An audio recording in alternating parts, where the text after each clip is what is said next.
What's up? It's your boy, Jason Muse, aka the Black Muse. We are live. I'm very excited about this episode.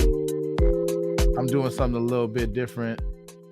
I'm here on StreamYard. Normally what I do is I use Restream, but I'm doing StreamYard because it has some features that I want to take advantage of, including but not limited to this awesome background music, setting the vibe, setting the tone. I'm feeling it. I'm feeling it way too much, if you can't tell. But one of the things that's most exciting about this episode is that for the first time, I've done a series of episodes on the same topic, and I'm going to have one finale, culminating episode where I brought the vast majority of the guests that I've had talking about the same topic in that series, and that's the free speech versus hate speech series. So without further ado, I'm going to introduce all of my guests, each and every one of which I've met on Clubhouse. Starting with a man by the name of Pardon Will, aka David Lilly. Hey. Welcome, my man. How you doing? What's up, dude? Doing good. I just shared this thing live. That's what's up, man. Hey, look at us, man. We're doing the damn thing. We got big time. Big time, man. All 5 of my followers can now Let's have get access. These super chats piling in. Let's do it, man. Let's like and subscribe. There you go. Welcome back. Let me go ahead and bring the other 2 guests on, and then we're gonna have some small talk, chit chat, and we're all gonna get to know each other. It's gonna get real Brady Bunchy in here in a second. The next guest that I want to bring back from another former episode of my podcast is Tali. How you doing, Tali? I am doing good. Thank you very much for having me back. Tali, you couldn't stay away. I could not stay away. That is true. Aloha. How is everything in the islands right now? Beautiful as always. You know, can't complain. Yeah, you can't. It's always beautiful in Hawaii. I can't lie. I miss it very much. I need you to go to your local poke restaurant and order one for me. And I want you to be like, this is from my homie Jason that lives in the Bay Area. You got a favorite or a favorite poke spot? A favorite kind of poke? Get local. It's got to be local. Definitely got to be local. Because I can get any of the non-local stuff like out here. It's like got to be local. All right, and then last but not least, without further ado, I want to bring my last guest that we have for the podcast today. A woman by the name of Jasmine Orsted. Jasmine, how you doing? How you living? I'm good. How are you? I am good. It's glad to have all of you wonderful, beautiful people back on the podcast. I am feeling this right now. I got intro music. I'm live. I got 4 people on the screen at the same time. I mean, I can't ask for anything best.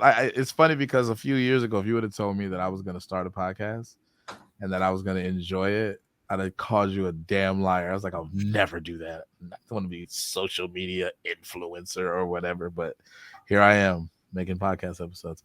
All right. So we all know each other from Clubhouse. I'm going to have you guys do a reintroduction. I know you all did this before, but for new audience members, let's say, I'm going to have you guys reintroduce yourself. We're going to bring it started to you, Pardon Will. What's our backstory? How do we know each other? Yeah, we met on that silly app Clubhouse by cruising rooms. I don't actually know where, but just entering conversations. Most of the time they're either fun or they're very serious, and sometimes turning serious conversations into fun, and then sometimes turning fun conversations into a little bit too serious. But yeah, dude, it's that's where we met on Clubhouse. Yeah. And then Tali, let's give the backstory. How do we know each other? Well, like you said, Clubhouse. I slid into the DMs during a conversation that you were holding. I think it was a Kanye conversation, maybe a Kanye and Kyrie conversation. It definitely involved Jews. It definitely involved Jews. Always does. And so, yeah, I was like, I'd be interested in talking about this on the podcast because I had already been listening as a fan of kind of the rooms that you curate on Clubhouse. I started listening to your podcast, and now here we are. And Jasmine, what's our backstory? How do we know each other? Well, you were bullying me, and so on Clubhouse, and so now I have taken upon myself to try to, change your heart and make you a better person. So that's why I'm here. I never bully. And I never troll. It's recorded. So you all don't necessarily know each other, but have y'all ever interacted with each other on Clubhouse or anywhere else before today? I don't think so. I don't think so. Okay, so this is going to be kind of the first time y'all are all interacting with each other, and not just me. So you all can say that y'all have the same black friend. that's what unites y'all. I'm the guy that you point to when you try to prove you're not racist in Clubhouse rooms. Like, I know Jason, black news. I did that like 4 times today already. It's like, what do you mean don't know Jason? Trust me. I can't I'm possibly definitely be racist. not racist. I know the black muse. We're friends. We're buddies on Clubhouse. I was on this podcast. Come on now. Twice. Twice now. Twice. Would a racist do that? No, just play. No, that's funny, that whole dialogue of like, I can't be racist because I know such and such person. Like, it's such a trope, and it's like, it's not a good way to convince people, but people will use it though, and it's like cringe. But a lot of times, it's like what I'm cringing at also is, it's like, dude, if you're actually not racist, like, trying this hard to prove it is making it worse. Like, just ignore, like if you're in fact not racist, like, it's people saying you are, it's not gonna make it so. Like, what? I don't know. But I do get when people get a little offended, because it's just like, well, how could like you impugn my character or whatever? But all right, so we are here to have a culmination episode to discuss hate speech versus free speech, and I'm gonna try to provide some balance as I see fit. But there definitely is an ongoing debate that is it's basically trying to reconcile two seemingly irreconcilable sets of concerns. On the one hand, you have very sincere concerns around hesitation, or particularly around governments, but people in general, limiting the ability of people in the wider population to express the contents of their hearts and minds, because there is such a thing as being too draconian about that, particularly if the government is involved. And so we have a very robust free speech tradition in the United States, largely in part because of the recognition of how that can become tyrannical. We should be able to do things such as criticize our government and criticize our politicians and criticize those who are in positions of power. And if you stifle or silence people's ability to do that, it can contribute all kinds of horrible things in a democratic society such as ours. Versus, on the other hand, you have people who are sincerely concerned with the various ways with which the things that people express or utter or communicate can do very serious, non-trivial damage, particularly to historically marginalized groups of people, but to people writ large. And so there's very sincere concern around making sure that we put protections in place so that the consequences of people's free speech are not themselves forms of tyranny or despotism towards the marginalized groups. And so it seems like irreconcilable, because it seems like where the proper limits are is a negotiation of our society, and it's not always clear that the lines that either side wants to draw are sufficient enough for the kinds of concerns that they have in mind. So that's me attempting to be fair and balanced about this, but I want to go somewhat orderly. So here's me being like a Clubhouse mod. I want to throw it to you, Tali. I want you to kind of reiterate, if you wouldn't mind, kind of where you see this issue touching kind of the intersections of your identities and the ways in which you move in the world. Like, how does this impact you on a personal level? Yeah, so my feelings about hate speech versus free speech and what the limits should be on free speech have evolved in the last year and a half or so. And I am a Jew, a Zionist Jew. I'm a lesbian, so I have lots of I guess, identity cards that are both like valid marginalized identities, and also maybe identities that I was previously more sensitive about how we should police the speech of others when it comes to me personally, or to my groups. I think that what I told you this, Jason, in our first conversation, but my real change that happened for me was during, a sort of Israel-Palestine clash, and me being told that, being a Zionist is to be a racist, that Zionism is racism. And what I felt like, hey, I'm on board with all of these sort of things being bad, but this is a thing that I actually know a lot about, and people are just saying that it's bad without understanding it. And so I took a step back and kind of leaning into my own researching into sort of the recent, even Soviet history of the Jews, and just what a slippery slope. I know that everyone hates to go there, but what a slippery slope it truly is when we start labeling things as so bad that they are intolerable legally or socially.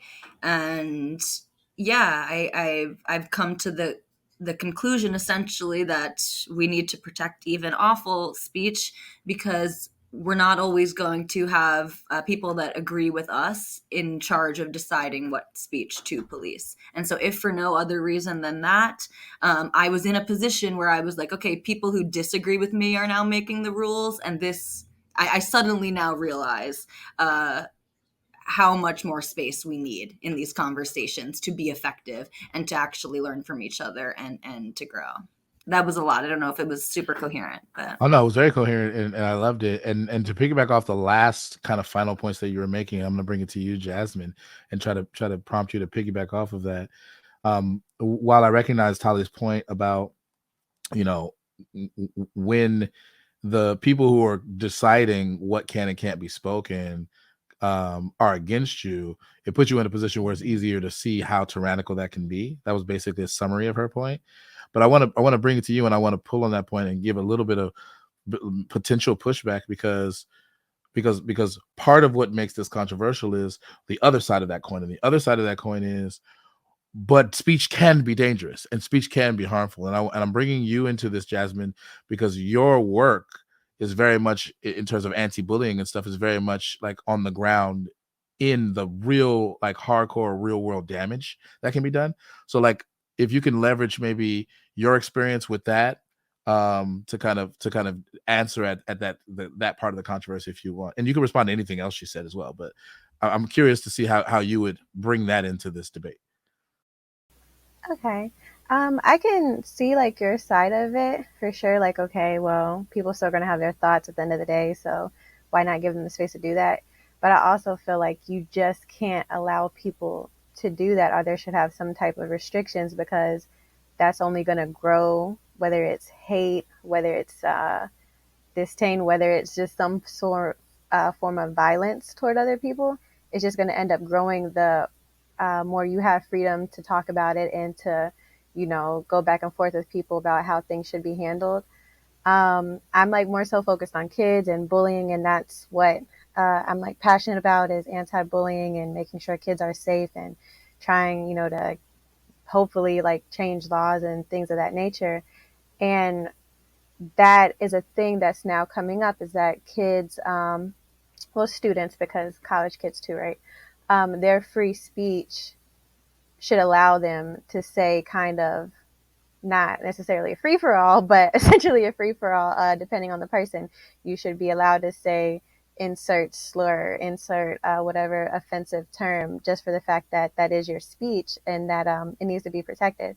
So I am against it, and I know like it would be really hard trying to narrow down like, okay, this is all right, this is being too sensitive, this is like wrong straight out. But I think something has to be done, because there is horrendous things being said, whether it's on social media and just different platforms, that creates the potential for violence, creates the potential for ideas to spread that will lead to not just violence but death, in my opinion. So I'm opposite of it, but I can see what you're saying.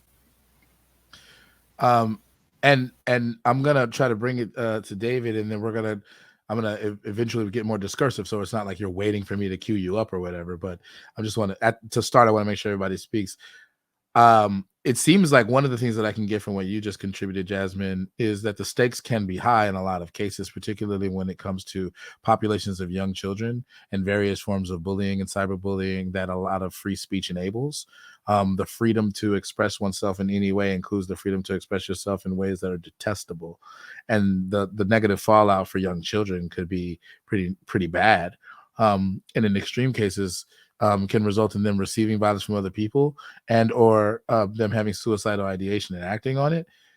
So to bring that to David, I'm going to lay this at your feet. I'm wondering what your opinion would be, given kind of what we discussed about, free speech being sunlight being the best disinfectant.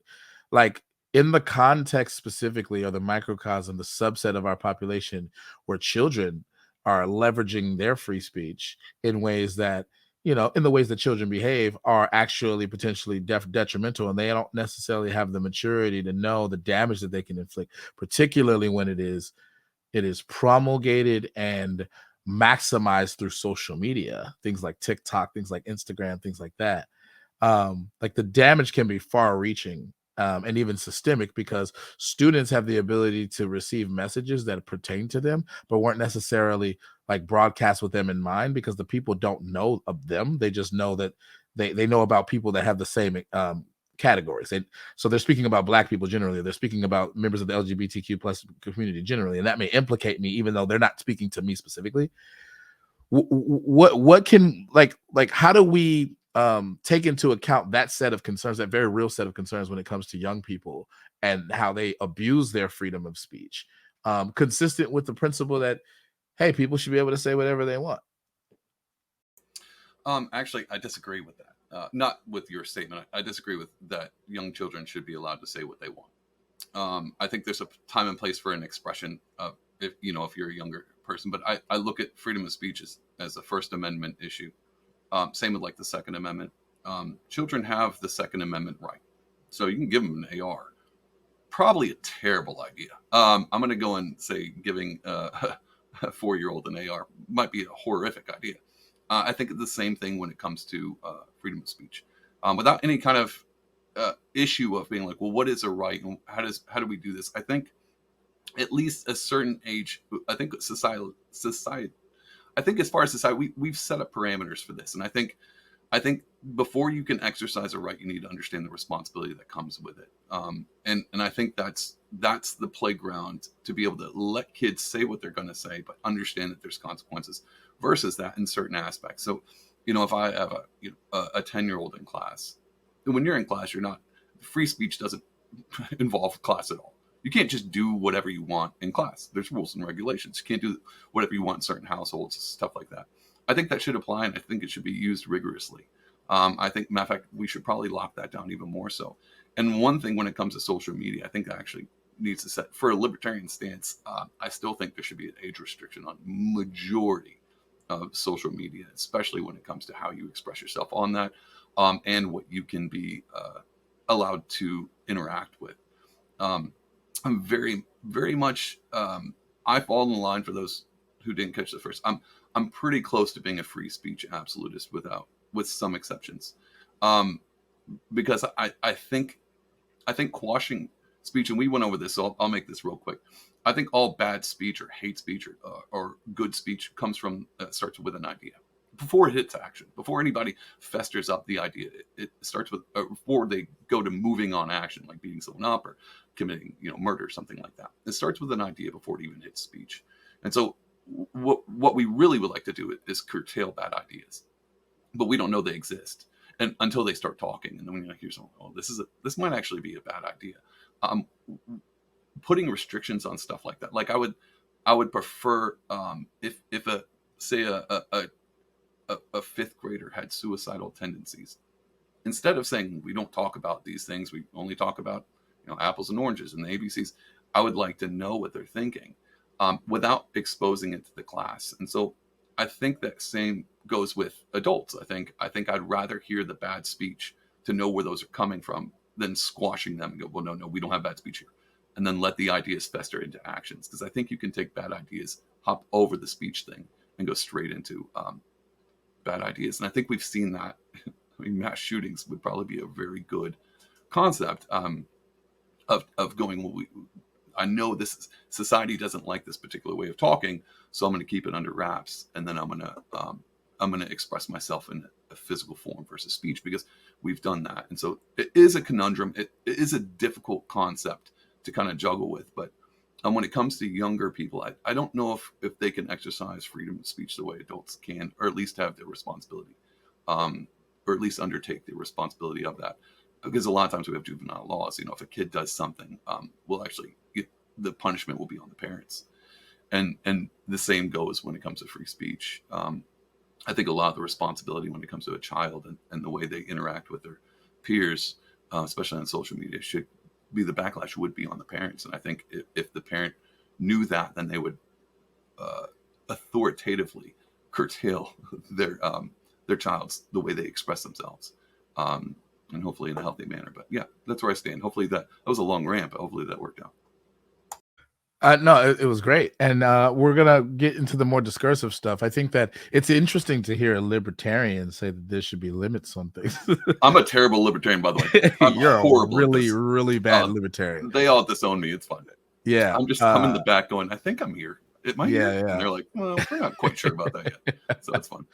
You're a suspect libertarian. No, but it's interesting but refreshing to hear that perspective, though. I do think that I would be amenable to something I think that's fairly reasonable, which is probably legal minors should have some restrictions that are developmentally appropriate on what they can and can't say. And that's consistent with the way that we treat legal minors generally.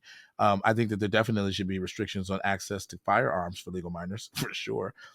If you're not old enough to buy alcohol, I don't know why you should be considered old enough to buy AR-15 or whatever standard rifle or gun that there is. So that makes sense.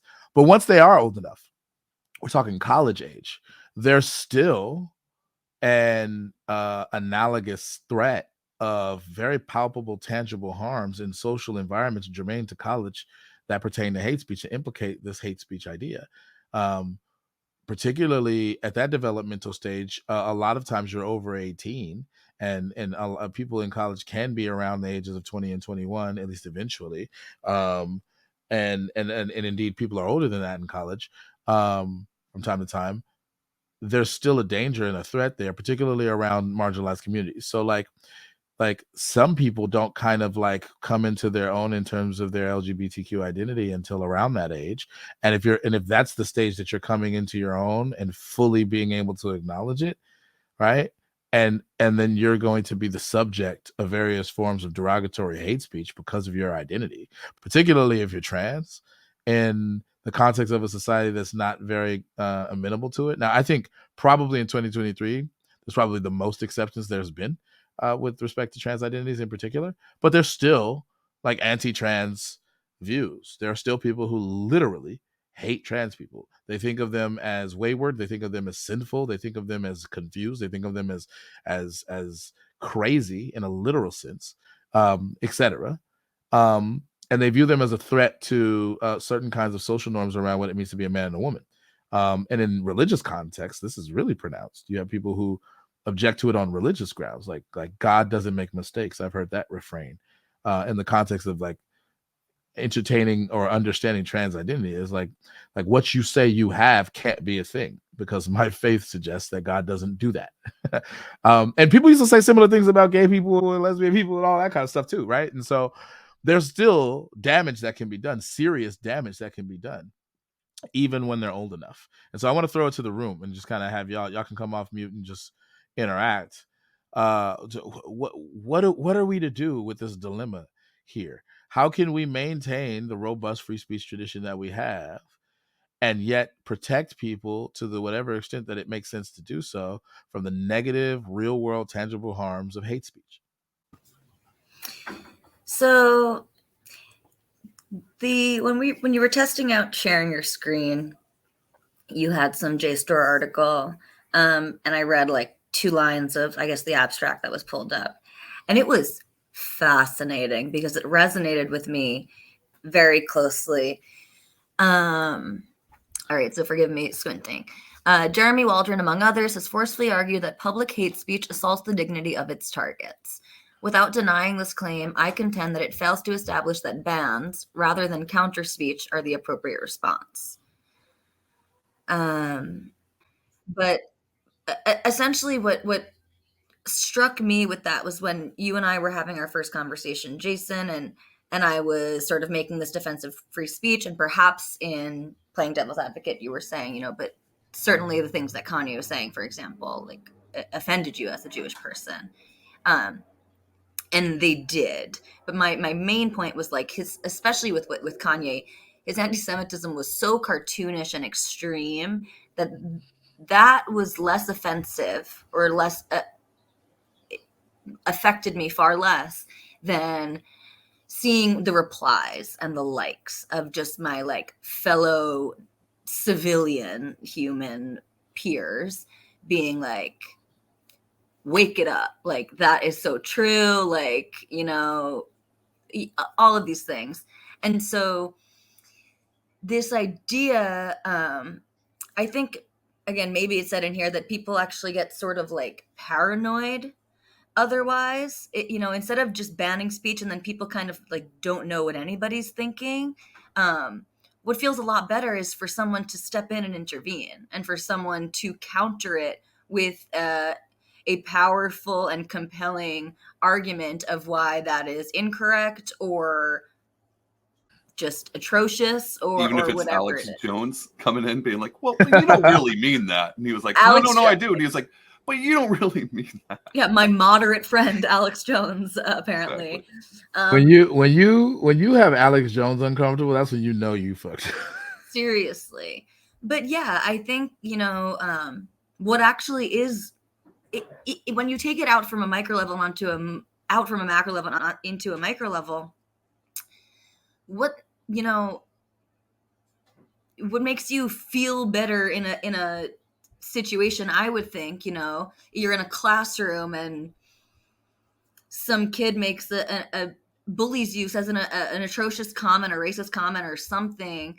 I don't just want that person thrown out of class. I'm going to feel better someone, standing up for me and telling them, to knock it off. I think that can even in that small sort of interpersonal way, that can be more effective. And again, I just go back to the example you used of God doesn't make mistakes. That's a microaggression. And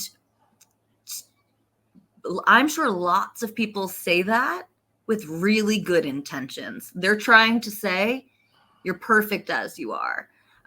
You don't need to change. You maybe they're even saying, I wish you would feel, comfortable, in the way that you were made. And so even if it lands really badly to you, the affected person, I don't agree that these things are necessarily so harmful, especially when it's sort of you're just absorbing things that are put out there in general, like you were saying, Jason, sort of reference to your group and not you personally. I think sort of depending on your mindset and how salient that identity group is for you is really going to affect how much you're impacted negatively by small things like some of the examples that you gave, or what I would say are kind of small things. But what if it like shapes the way people see you too in a wider context? It's not just what people say directly to you or say that implicates you, but it's the prevailing ideas and beliefs about people like you that color how people treat you, that make people more or less likely to follow you around in the store. If, for example, the idea is that a black man is more likely to steal, right? Or that make people think, any kind of offensive or inane things about you based on whatever your identity is. That because you're a woman that you can't be a CEO of a Fortune 500 company because that's not a job for a woman. I actually had an interesting discussion with somebody on my podcast who I disagree with respectfully and vehemently, that was genuinely trying to argue that women shouldn't be pilots. Things that the feminists complain about. Can I ask you a question? Go ahead. Would you Would you prefer a male or female pilot? I I honestly think that the gender of the pilot is irrelevant. I just care if they can fly the plane. I genuinely don't care about their gender. So but you wouldn't fly on a plane. You wouldn't fly on a plane that was flown by a female pilot. And if I had a preference on whether or not to choose, whether I could choose a male or female pilot, I'm for sure going with a male pilot. Why? I feel like in a situation where I was a very seasoned pilot and something happened with the plane and my co-pilot was a man, I would defer to him. Why? I genuinely, I haven't heard an explanation. You just keep saying. Again, I think it's the emotional, just the. So first of all, every woman isn't the same level or to the same degree emotional or exhibits emotion in the same way. I think that's obviously true. There's diversity in the emotional range of people in general. And every man isn't like the pinnacle of just like being stoic. I think 98% of people would agree with me in wanting a male pilot. Like, I think men on average can handle stressful situations a little better than women. Why do you think that? On what basis do you make that claim or assertion? My eyes and ears. So what would you present as evidence of this? But sometimes things are just common sense, right? Like, all you have to do is just look at what's happening in front of you. I think the issue is that what you seem to be falling prey to a certain kind of gendered stereotyping. And there are a lot of people in our society for whom those stereotypes don't really fit very well. Right. So there are women who are perfectly capable of handling pressure. They're actually amazing at it. That's good. And I don't disagree. Right. So, but then by your standards, then at least those women, however rare you may think that they are, would be perfectly capable of these leadership roles that you are reserving for men only. And if there was a situation where there were no men available to fly the plane, to pilot the plane, and they were fully capable of doing so, then they could do that. If you have women who can control their emotions and do whatever the things that you think a person needs to do to be a good pilot, and you admit that they exist, and they are applying for the job, why does it have to be true that there are no men left before you'll give them an opportunity when they're just as capable by your own standards as doing what you think the men are better at? Stereotypes. But that's problematic, right? Okay. Because is it problematic to subscribe to certain stereotypes though? Is it? Because one of the problems with it is that the stereotypes don't apply universally to everyone. And so it creates opportunities where you're going to apply a stereotype to a person you ought not apply it to because they fit certain characteristics that are associated with the stereotype. And I was like, why? And she was like, because that's the kind of role that has a lot of stress and you can't be emotional. And I went, but like some women aren't emotional. So like, what about those women? She was like, nah, still. And it was rooted in a kind of conviction that I think was religious for this person, that women have certain roles that are ordained by God in some sense or by nature, and that they shouldn't trample on those. And if that undergirds your perception of gender, then for people who don't conform to those norms or those prejudices, let's say, then you might have some pretty problematic beliefs that are operating in the background with respect to how you might treat a trans person or a gay person or a lesbian person or whatever. Because those are people who are queer generally, and genderqueer in particular, are people who in many ways behave in ways that deviate from more traditional expectations of what men and women are supposed to do. Right. So like, I'm wondering if we're not properly accounting for that in what you said. And this is not just to Tali. Tali, you can respond first, but I want y'all all to get in discursively. Like, what do you think about that? So I think like I remember that conversation. I listened to it. Yeah. So whether this was a religious thing for this person, a religious conviction about sort of what traditional roles ought to be, or a misunderstanding of the biological differences between, males and females. Like I would argue she's just wrong. But like how likely is it that you're going to convince someone out of their religion, and how worthy of a goal is that? How useful, I guess, is that? You know, like as a gay person, I would be very depressed and stressed and anxious if I tried to think so much about how people who are religious might think about me as a gay person. Religious in lots of religions, many religions. The more religious you are, the less accepting of homosexuality. And so that would actually make me probably really sensitive, and has at different points in my life when I looked at things in a different way, that would make me really sensitive and stressed and anxious. But, you know, to what end? And I think what you're saying about, you know, this could influence the way people think about you, and then therefore the way people treat you. That's true. And in a very real way that I don't know exactly how to contend with. And my go-to and the major example that comes up for me is like the Holocaust. And so good speech didn't win. The people who like didn't hate the Jews didn't have a compelling enough defense, I guess, of the Jews, you know? I mean, like, it didn't win. And it, you know, I don't know how much I believe in I guess I have to believe in the slippery slope from language to violence, because it did happen. Things, when you're able to dehumanize someone, you're able to act in really violent ways. And so I don't know exactly where the line is. And, you know, it feels almost like, where was the good guy with the gun? If you want to make a parallel example, like, where were the people to combat that type of speech that turned into genocide? But I don't know. They were there. I mean, I hate to bring in, I actually don't think free speech lost in that. Actually, I think free speech won in that category, because what really caused the problem was the authoritarian crackdown on free speech. Matter of fact, if you were to do something or say something wrong, your neighbors would rat you out and you would be on the train along with them.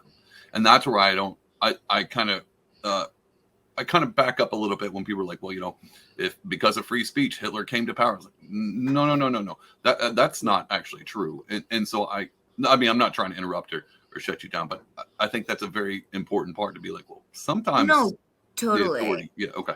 No. Totally. Yeah. And I guess what I mean is, and that's an interesting point, and you're making a good point. And not that I didn't know this, but you're right. I mean, people fell into line because there was threat to their own life if they didn't. It's easy for me as the Jew to mainly see that as our neighbors turned us in, right? Like, you know, they were under extreme pressure, but, you know, we were under more extreme, you know, it's like but you're completely right. And that's important to remember. And people who did make that sacrifice made it at extreme risk themselves and their families.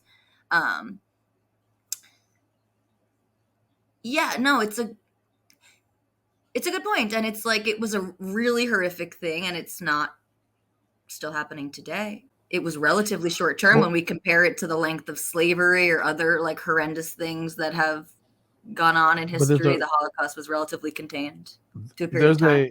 There's a nuance I want to tease out, which is you maybe could argue that free speech won out in the end, but it seems that there's a certain sense in terms of the horrible impacts in which it completely failed in the short term. And part of what may have been instrumental in that, to take into account what Pardon Will is saying, is that there was a very tyrannical crackdown on free speech to an extent that it deviated from the preferred messaging of the Third Reich and under Hitler. But like, those reprehensible ideas were being expressed ad nauseum and being perpetuated, and then the violence that can be justified because of that, those misnomers and those prejudices, as a way to scapegoat for the sufferings of Germany in the wake of the First World War that they lost, if memory serves me right. Like, there's a confluence of a lot of factors that were instrumental. I don't want to sound, we don't want to oversimplify to make it sound like free speech, therefore, like genocide. Like, that's not quite that. Like, free speech by itself doesn't necessarily produce that. It was a confluence of a bunch of factors, but I do think that, yeah, people not being allowed to, but also not being under the kind of like forms of pressure that they were under and the fear that came with that, not being brave enough to like challenge those reprehensible ideas, definitely I think was a contributing factor. But like, I want to underscore the damage that can be done, even if it's not in the extreme form like genocide. There's still damage that's real, that can be done in a society such as ours, where I don't know that there's any real threat in the short term of any marginalized groups of people being literally like a genocide being actually acted on them.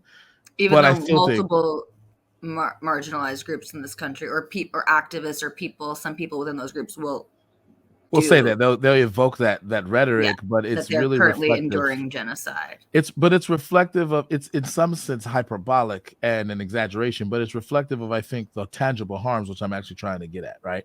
They're not wrong to say that there is a risk of palpable, tangible, real world harms that are really, really devastating to particular groups of people. And a lot of times, because it's not the extreme form that we all know is bad, it gets ignored and those people suffer in silence. And so like, that's what I'm trying to give voice to, is like they're exaggerating slightly, but they're not wrong.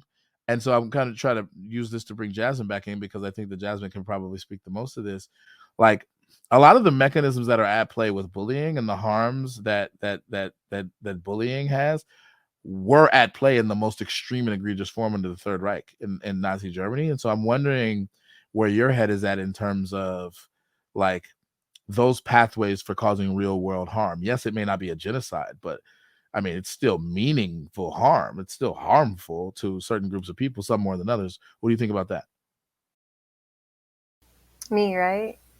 So much. Okay. So I just wanted to I was going to reference the same thing, like, you and I talked about, but the shooting in Buffalo. And I said Reddit when I was talking to you, but it was actually 4chan. And he said that he started getting like what him putting in place for his manifesto and everything. And it was a 180-page manifesto that he had online telling people how to do a copycat of what he did, right? But anyways, it started from him going on 4chan, seeing other like racist posts, other harmful posts, other like things adding to the hate that he already had inside of him, that then led him down the path of, this is a good idea. I should go and take people out. But not even only that, I should continue to spread the message that helped me get to this point, so other people know that they can do it too. And then like putting it online. And it was like a while after he did the shooting that you could still see that, and people were championing that, saying, yes, we all need to do this. We all need to be brave enough to do this. So I think it's dangerous because, yeah, we're going to the extreme with this. But those people that just made the post that maybe said Black people need to be taken out, or minorities in general, whatever, need to be taken out. Maybe we're saying it's not that bad because they didn't actually do it, right? But they added to the steam of him getting to the point and being, revved up enough that he's actually going to go do it. So I think that's kind of why it needs to be restricted, because even if I might not do something myself, I might be giving some other person to go all the way with it. And even taking it away from that, I was on Clubhouse last night, right? Because Clubhouse, we love Clubhouse. And they were talking about, what happened in Memphis.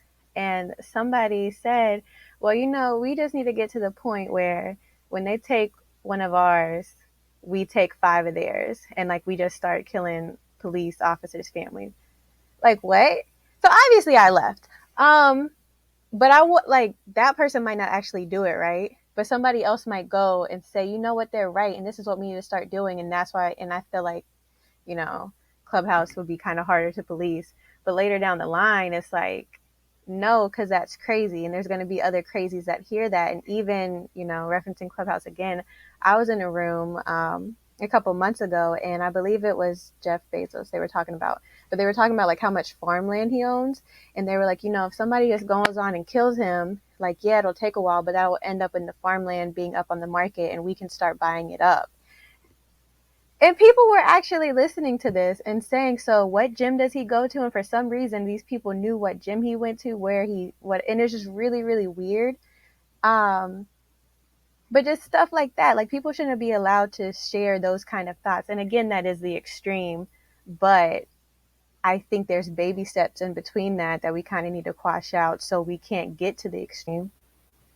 Do you think that not allowing people to express those kinds of thoughts is going to stop people from thinking those kinds of thoughts? I don't.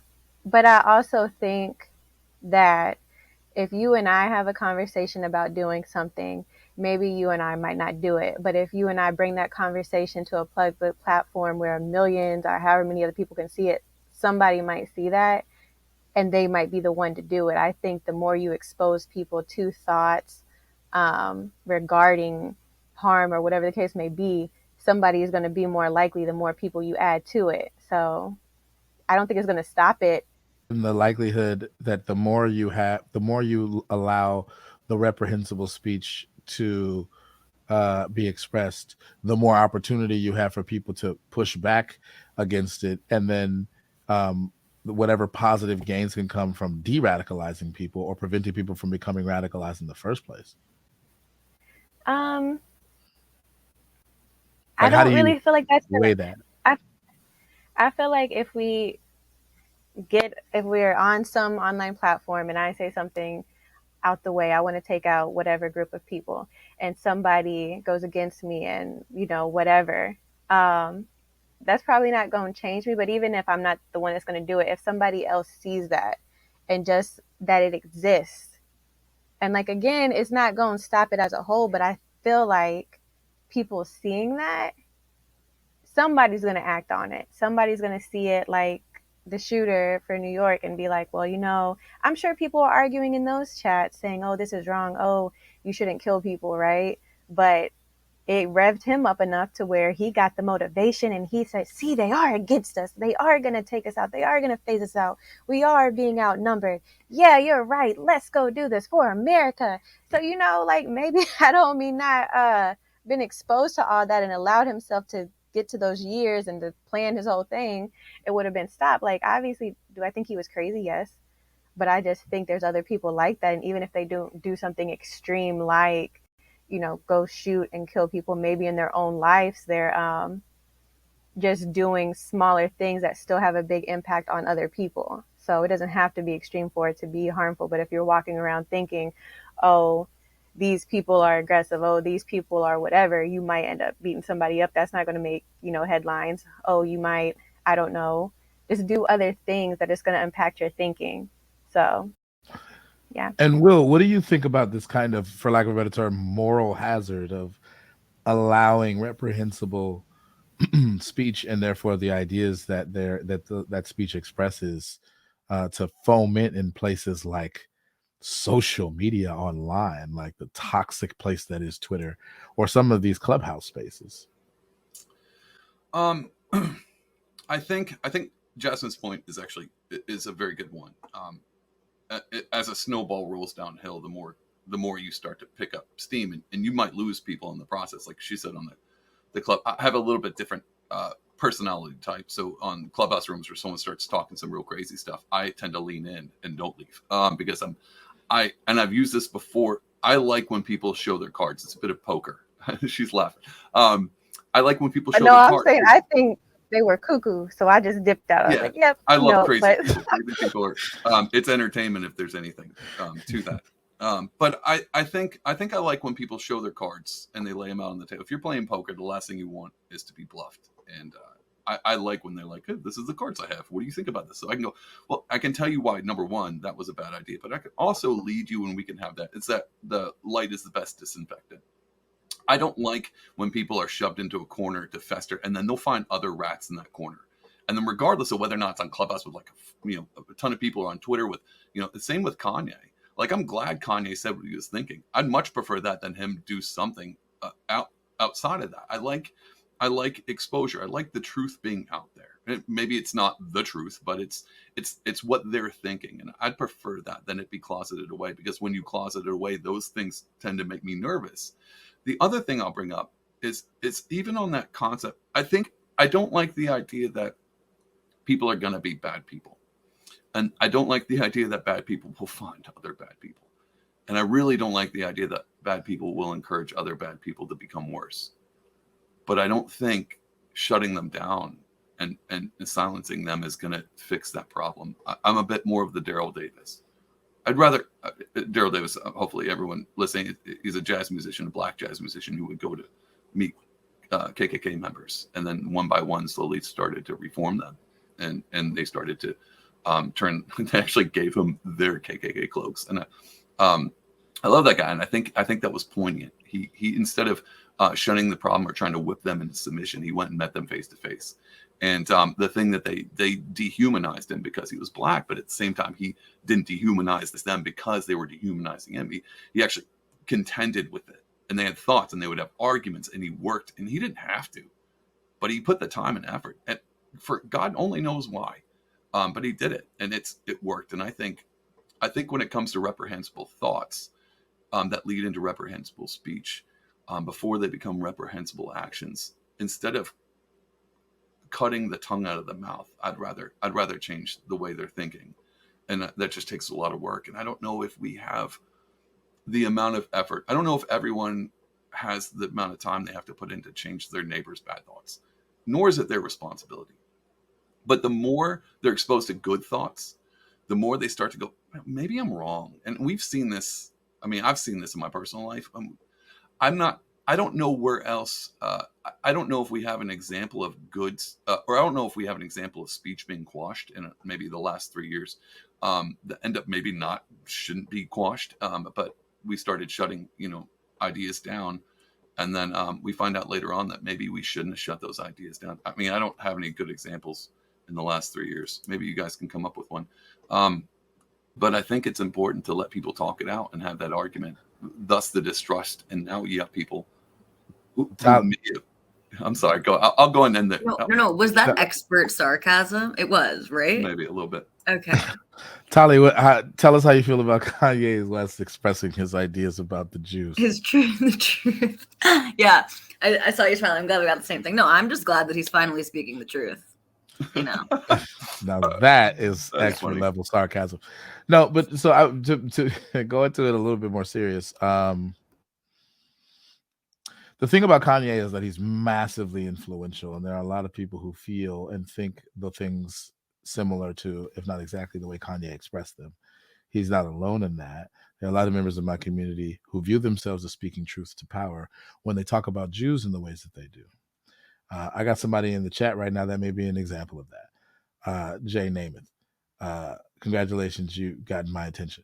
But there are people who have a whole bunch of ideological and I think problematic, but ideological presuppositions nonetheless about Jews standing in positions of power that implicate whiteness, which is a very controversial idea for the Jewish community, because Jews under the context, particularly in the Third Reich, weren't considered Aryan or white. And so to now label them that in the American context pisses off a lot of members of the Jewish community for understandable reasons, because it makes it seem as though you're like erasing a part of the oppression that they faced as a community. It's a very, very palpable one. And it has a lot of the same generational traumas associated with it, analogous to the kinds of generational traumas associated with the forms of persecution and oppression that my people have faced. And so of any group of people that can understand that, it's my people. Like, we can understand that. Like, that's that. There's no need for the Jewish community and the Black community, to whatever extent, we don't overlap, and sometimes we do, to not be having a meeting of the minds about that. Like, there's no need to get into the oppression Olympics between these two communities. Sometimes, though, our communities, Tali, we be competing for that gold medal in the oppression Olympics. I don't know what it is, but we always going all out. And it's so ugly. It's so ugly. Yeah. It's like, what are you doing? Like, you don't like discussions about who are the real Jews from the BHI types from my community. I'm just like why are y'all arguing over who's really the chosen people when there's so much missed opportunity to come together and politic in various different ways, because we have common struggles. Like, there were Jews, an unspecified number of Jews that marched in the civil rights movement because they understood that our destinies were tied up together. And there were members of the Black community that marched lockstep with the Jewish community to face and deal with some of the forms of oppression that they dealt with. Right. Like, and sometimes when our communities fight, we lose sight of that. Like we're enemies or some shit. It's like, that's so silly. Maybe this is why the Jews like me, because I don't, It is. I'm not very happy with that aspect of my community right now. No, it's true. And, and then of course, like there's faults to go around, and lots of individual people from the Black community or the Jewish community, if those community, it's a very loose term here, right? Where especially Black people are a large population, especially in America. Yeah. Oh, so there are the Jews who would like to believe that it was every Jew in America who was marching alongside Black people in the civil rights era, and of course that's not true. And then there's also Jews right now who would like to believe that like most Black Americans hold anti-Semitic beliefs, and that's also not true. Because I've found a lot of, whether it's interpersonally of Black people that I know or like thinkers that I like to listen to and read, I've found some of the fiercest and most knowledgeable defenders of Jews and maybe Israel and to be Black people, or specific Black people, I should say, right? So yeah, I think it's a shame. I don't know how much we want to go down the Black and Jewish rabbit hole, but yeah, I mean, that might be the most hilarious phrase I've ever heard in my life, the Black and Jewish rabbit hole. Yeah. But, to bring it a little bit back to this free speech, hate speech, what I can tell you a lot of Jews feel every time there's a celebrity anti-Semitism is sort of damned if you do and damned if you don't. I didn't want Kanye's tweets getting removed, even though I found what he said to be atrocious, because then it's just more evidence that Jews control the media and censor us, and that everyone cares about anti-Semitism. No one cares about racism, but if you say one thing about a Jew, and people love to say, you can't say anything about the Jews while they're screaming Jew, Jew, Jew, right? I mean, it's like, that's really interesting because I haven't seen you been cut off yet. But yeah, I mean, it's a catch-22. Yeah, no, literally. That's what everyone wants to imagine that, or not everyone, right? That's what people would like to imagine that it happens.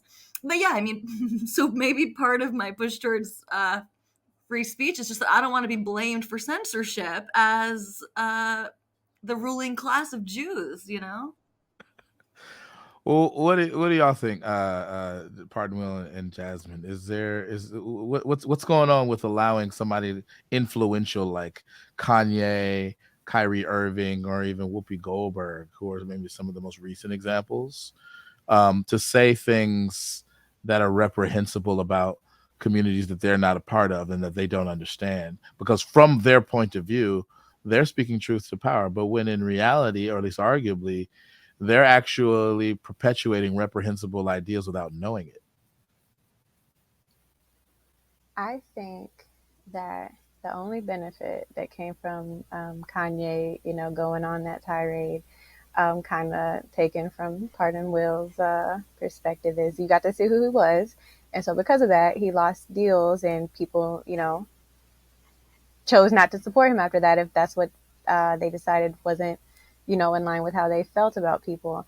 So I think, yeah, but also, I don't think he should have been allowed to say those things. I think, because, I just feel like the majority of people are sheep. To see people, like some people I know, post things about Jewish people, it's like, you don't even know a Jewish person. You are literally just repeating what he's saying, and now you want to start some war. And, I know they're not about it, but it's just that it's so stupid to me.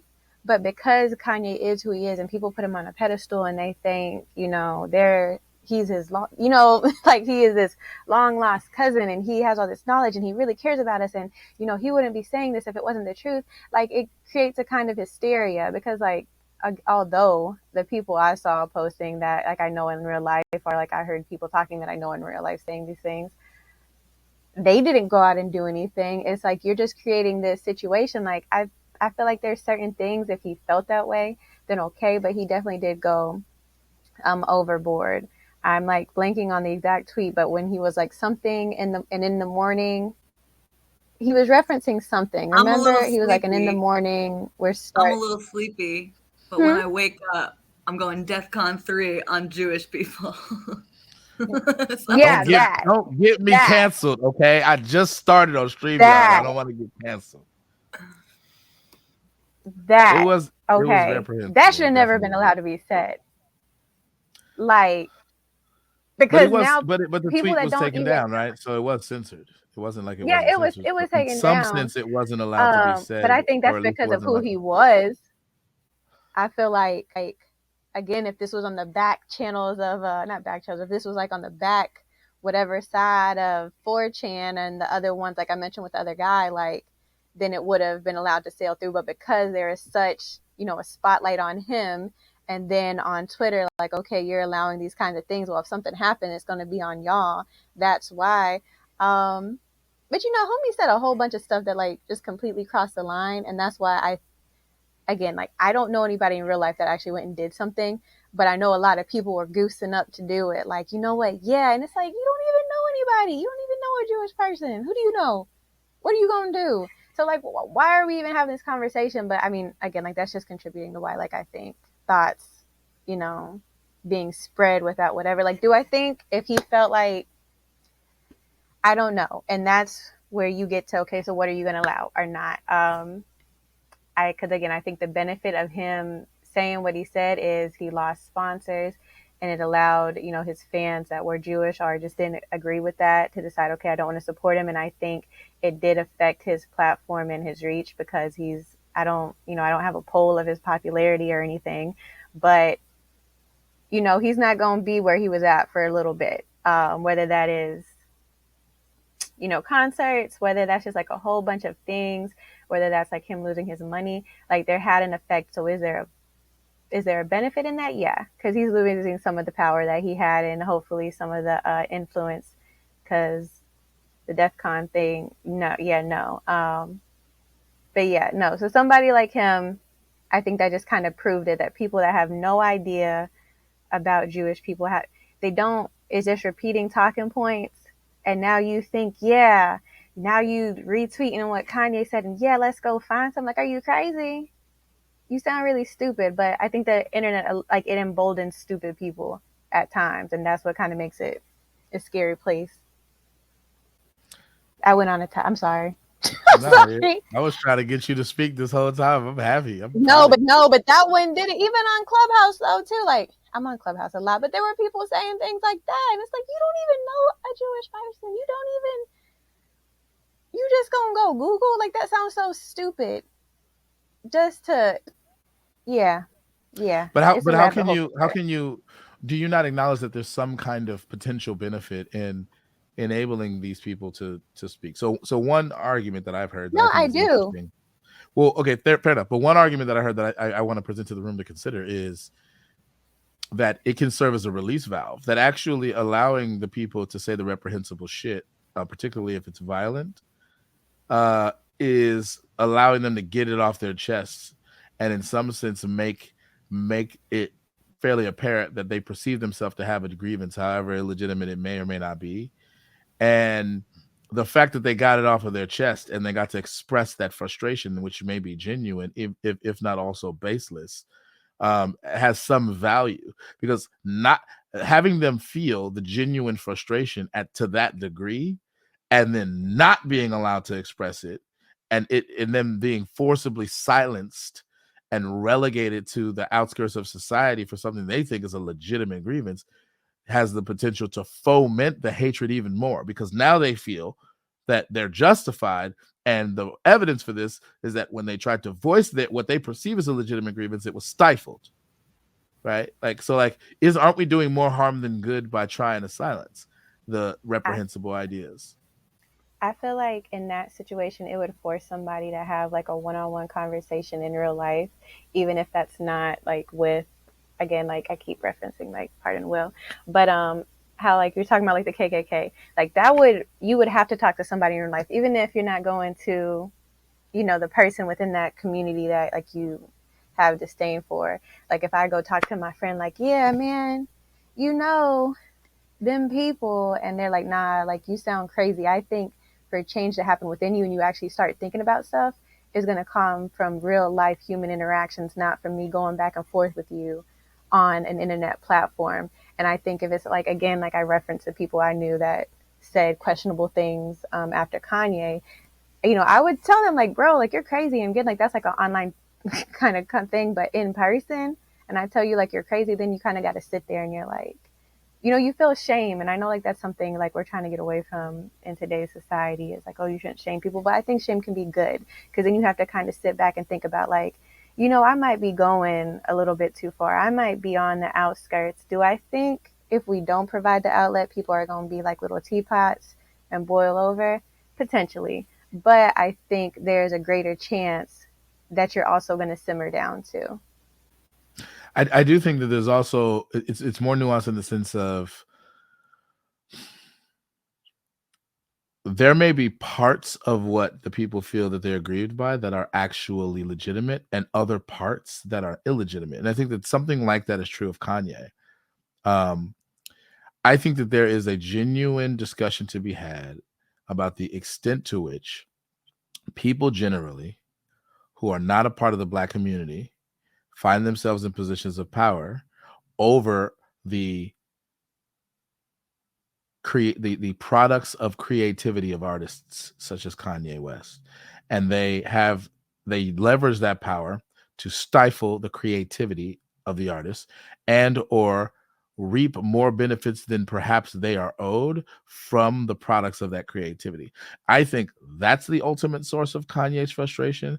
And I think that what he did was, because he didn't know who to aim that at, he just picked Jews and was like, bang.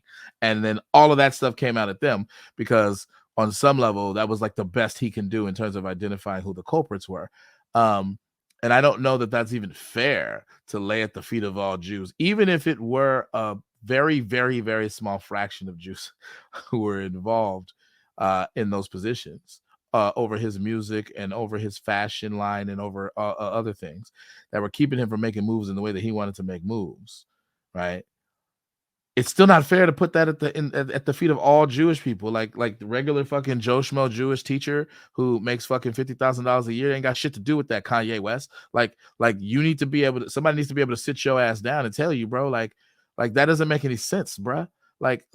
And with love, Kanye, I love you to death. You're a very smart person in certain domains, but that contention is just it's indefensible.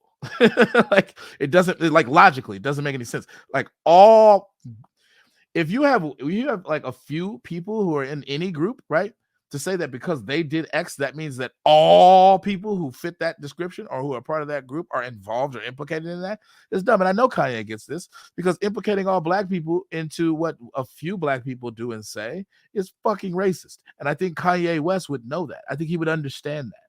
Like, and he's smart enough to get that. What frustrates me about Kanye is he don't want to hear that shit, because fundamentally he wants to defend an indefensible position about the evil conniving Jews that are like running the show in terms of the music industry or whatever. And it's like, bruh, like why are you buying into this shit? Like, just to, like, your frustrations are totally misplaced, and otherwise you would have a legitimate basis to complain, and you can leverage your influence in ways that are constructive and not harmful to groups of people who have nothing to do with what you're complaining about. Like that's my critique for Kanye West and any other person who thinks like Kanye West, right? But like latching on to the Jews did X and therefore I'm pissed at the Jews. Like that whole facet, that toxic facet of identity politics in general, is why I don't fuck with identity politics, right? I like that we can leverage in solidarity, joining together in solidarity based on our shared membership in certain identity categories. That part of identity politics I appreciate. But the part where you're on the wrong team, therefore you're bad, or a member of your team did something to a member of my team, therefore I don't fuck with your team, like that shit. And I get caught up into it too, the tribal politics, because I got a lot of shit to talk about the leftists who say dumb shit, and I got a lot of beef with some of the more kind of extreme rah-rah MAGA Republicans who say dumb shit, in my opinion. and I'll call them out. Sounded very libertarian over there. No, don't try that. I'm a centrist / moderate. I have overlap with libertarians though, but I think libertarians go too far with freedom as an absolute value, and I think that there got to be. Yeah, this is why they don't let me in their camp, because I have the same thing. I think what you're talking about, and I think what has been, especially with the Kanye thing, is an idea, and this is something that maybe this is my libertarian concept, is I don't like collectivism. I don't like monoliths in any form or fashion. Political party, identity group. I'm just not a big fan. And when you start to move in that cat, it's a snake that eats itself. So as much as you want to be like, well, this is my tribe, and then when you start to do the same thing like Kanye just did, it's all Jewish people. I'm like, well, you're not thinking this through. And so if you're going to play those cards, you have to apply them to all things. And so I'm a bit more of an individualist. I think about the merit and content of character and a lot of those things versus me just assigning anything to any and all group, but also having nuance and being like, well, there are some ways to look at a majority. I think it's smart to take a large topic, like a large thing like the Jewish identity, and go, well, we should maybe make it a little bit more dynamic than it's one simple trope. Almost said a trope. I'm not going to do that to you, Jason. But those Tali's laughing. See, I get the point of approval. But I'm saying, like, I don't like tropes, and I think I might have saw. Do you guys remember when Kanye was on? It was a live show with Mike Myers, and they were doing Katrina coverage. George Bush doesn't care about black people. This is a study in uncomfortability. He is so uncomfortable standing there. And his Adam's out, but you can just see him going, gulp, gulp. One time he just nervously nods. Like he's not. I better agree with whatever he's saying. Is this guy going to shoot me? Now, that's a holy fighting shit another face. way, and they've given them permission to go down and shoot us. Oh, no. And subtle, but in many ways more profoundly devastating is the lasting damage to the survivors' will to rebuild and remain in the area. The destruction of the spirit of the people of southern Louisiana and Mississippi may end up being the most tragic loss of all. George Bush doesn't care about black people. George Bush doesn't care about black people. That was the most epic shit I've ever heard. I'll never forget Mike's face. Doesn't care about black people. Mike Myers looked at him like, "What the fuck did you just?" I'm not with him. Like I don't know him like that. But do you not start to see that? Not only the seed of atrociousness, Kanye is willing to say whatever's on his mind. There is no filter. Like that is, and that's why he makes so good. Like his music's amazing because he's not filtering things the way other people normally would. But at the same time, that risk. That benefit, that genius comes with a lot of risks. And I think when it comes back to this idea of hate speech, now going back on the hate speech thing, and I understand everyone in the rooms, I understand their points. The one thing I will say, and I'll say this definitively, because people are complicated, there will always be bad things. We're not ever going to move to a utopia. There will always be bad people with bad thoughts, with bad words, and with bad actions. They're always going to be. The best we can do is try to reform or at least do something to keep it from expanding on into a culture of something like that and giving it authority. Like government. Again, libertarian thing coming through. That's the last thing I want. And the only way, and it comes down for me to an authoritative stance, the only thing I don't want is any type of one speech to outweigh on the other without it being able to contend. I don't like when people get canceled because they said the name of a medication that is, widely been like, oh, this is bad. It's harmful. If people take horse dewormer, they're going to die. Well, if we had the actual conversation, you'd be like, hey, this might be a dumb idea, and let me explain to you why. Then people might listen. But when you start to shut people down, they go from being like, well, I don't know about this whole, thing. This I don't know. Maybe this medication they don't want. They removed it. Oh, everyone's being canceled off Twitter. Then everything the opposite says is completely false. That means every time someone not a part of your tribe, if they cancel your tribe or your idea, or they stifle your thoughts according to your collectivism, everything else that they say is automatically false because you can't. There's no nuance. There's no discussion. There's no way to parse out truth. And so that's the part that gets me real worried. And this is why I'm such an advocate for free speech. Is even if you say something awful, like right now on this podcast, I'll sit with it and go, okay, let's talk this through. And I've done this on Clubhouse multiple times, rooms I shouldn't be in.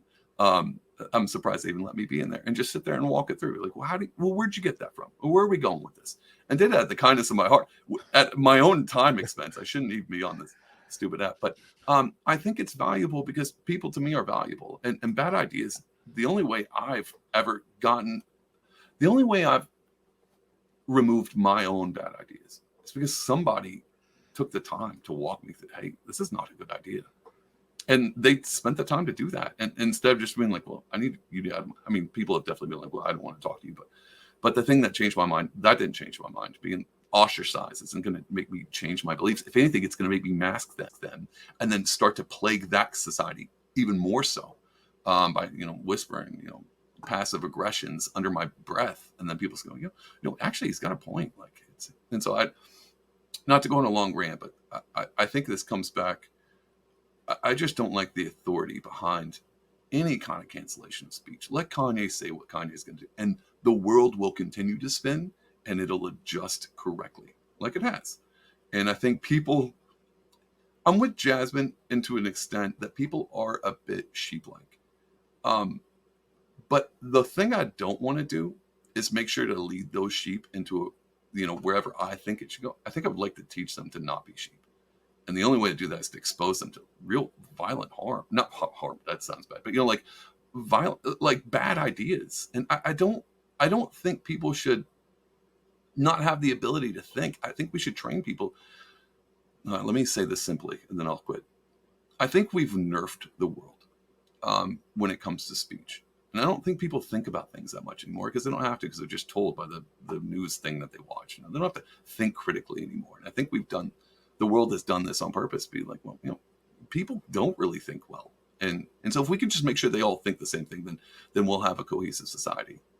And then the echo chamber gets so big that anybody who has a dissenting view doesn't even get a chance to, oh, man, I have a bad idea. Can I talk to you guys about it? Well, no, you can't talk at all. I'm like, well, now I'm just going to have to create more bad ideas to solve my own bad idea. Anyway, that was a long rant. Hopefully some of that was coherent. But I think that there's something that a lot of people would lose patience with real quick about the scenario in which you encounter perhaps the most extreme exemplar of a person with reprehensible ideas, and you're like, let's talk this out. So Richard Spencer sits across from you and is like, I hate all black people, they're inherently inferior to me. And you're like, well, let's talk about this, Richard.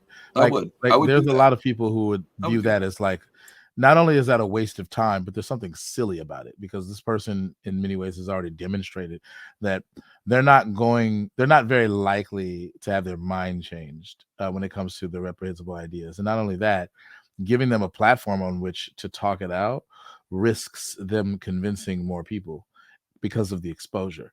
And so there's something, I think, on this view that's naive about the exposure. What you're trying to do is expose it so that it can basically, the reprehensible ideas can be seen for what it is and it die. But what is actually possible, and actually more likely than it seems like that point of view is willing to admit, is that what also could happen is that what you end up doing is exposing it in the sense of like a widespread illness like COVID, like that kind of exposure. You're enabling it to propagate and spread beyond your control, and to parts of society that are not even amenable to speaking about these kinds of things. So there's a danger there that people are trying to mitigate. And so when their censorship impulse is really rooted in that set of considerations.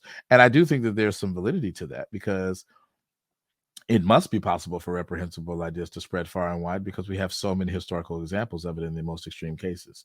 We have Nazi Germany. We have the idea that black people were inherently inferior to white people in terms of white supremacist ideology that manifested itself in a very pernicious and diabolical way in the United States context and elsewhere in the African diaspora for hundreds of years. This was during the Enlightenment age, when motherfuckers were nerdy as fucking reading books, and there was no such thing as social media or TV to dumb us down. Even during that age, where the founding fathers, however geniuses that they were, many of which owned people as property. Like, Like that's an indictment on the Enlightenment if consistent and concurrent with those ideas, which I as a philosopher cherish so many of those Western ideas. I was born in it, I was raised in it.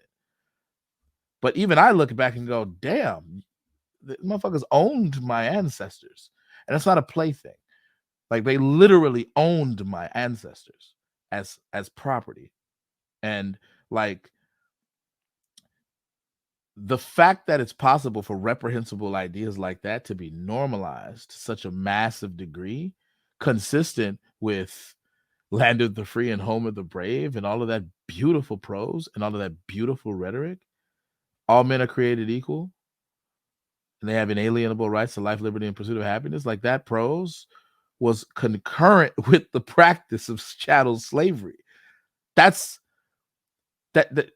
actually mind-boggling to recognize that. And so people aren't wrong to point out, hey, obviously it's possible for reprehensible ideas to be spread far and wide, concurrent with the biggest and brightest of whatever every generation has to offer. So we need to watch that shit, and we need to remain vigilant lest we have another Holocaust or lest we have another transatlantic slave trade, right? Like that's a very like I am with the more leftist progressive types on that point, because that point is valid, right?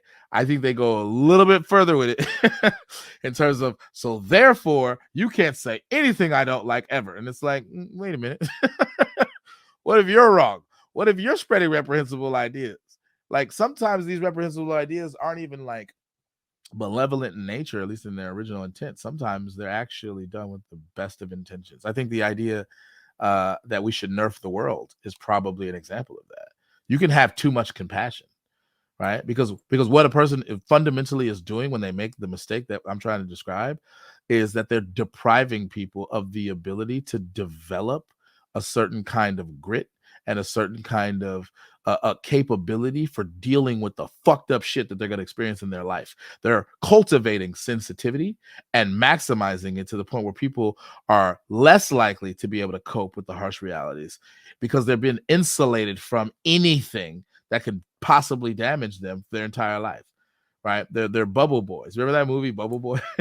I mean, there was a whole book about the coddling of the American mind. Did you exactly? And that's a good example. But even on the flip side of the idea that these founding fathers, you know, they owned slaves while writing the Constitution, obviously weren't quite up to date with their own writings.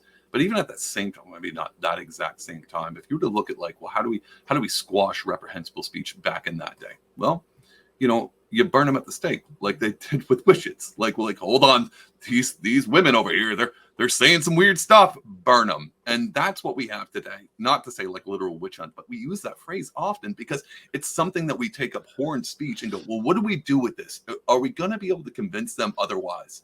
No. So what's our only option? Ostracization, send them out in the woods, or light them on fire. And that's the thing that I think we constantly return to. I grasp the point you're making. And I'm not going to censor you, but I am a little uneasy. I am a little uneasy about flippantly talking about a practice that actually took place where women actually died by the hands of mostly men because they were perceived to be witches for dumbass reasons. Like that, the Salem witch trials and shit. Like that shit's actually not a plaything. But I get the point you're making. You're not evoking that to try to be hopefully insensitive. I wasn't making it a joke. I was I'm acknowledging. I'm more expressing my discomfort with it. That's a me issue. I'm not again. But it was so offensive, and Jason, I can't believe you just mansplained that to him. So you're both canceled. Okay. Don't tell women how to feel about the Salem witch trial. You like how me and Jason took over the room. Like, no, hold on, women, be quiet. We're going to talk about the Salem witch trials real quick. Sorry, Jason. I made a joke about it. Now you're canceled too. I'm self-canceling myself. I can't believe this is happening. But I do want you to get in some more, Jasmine. Do you have any kind of loose thoughts? Like no wrong answers. I don't like it when you get quiet because I don't know if you don't want to speak or if you want to speak and you don't know how to get in. Like that makes it sound no. So then. I don't know. So at what point, even if what is the middle ground that would make stuff okay that's not like super violent? but it's still something that you feel. Obviously, like I said, my thing is bullying. So like, those are things that I just revert back to.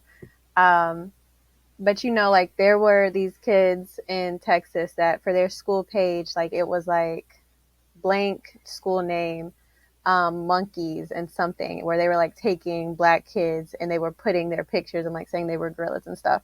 So it's not violent in the sense that they were saying go hurt them, where like other schools have done that, right? They were more so just expressing the thought that they think that they are animals. Now, obviously, that can hurt somebody mentally, emotionally, and everything.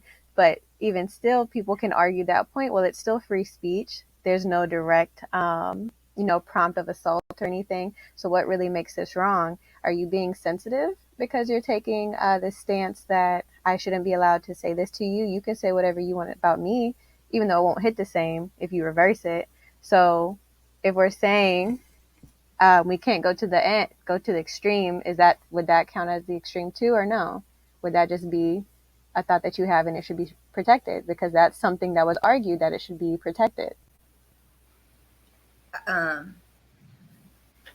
I think an almost more important question is, going back to the coddling of the American mind. And I was a therapist in a former life, in a recently, a few years ago, and someone whose main concern is, I hope I don't mean this at all towards you, Jasmine. I'm not trying to say that you don't think this or feel this, but someone like a therapist whose main concern is like that one specific child or individual who is dealing with, like, that's disgusting and racist, what you just described. I didn't follow the entire thing. I don't know where that was published exactly, like what kind of school, but that's disgusting. And anything analogous of Jews or of gay people, I would find that, equally as atrocious. But I think the more interesting question is like,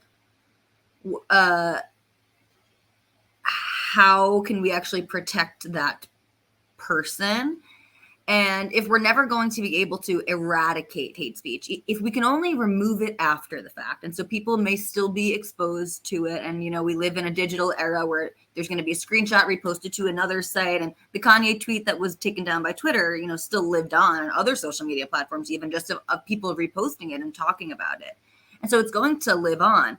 And like, as a therapist, for example, I worked in an eating disorder clinic, and so lots of clients had concerns about how other people were like judging their bodies or horrible things they might say about their bodies, maybe, fat phobic things or things of that nature.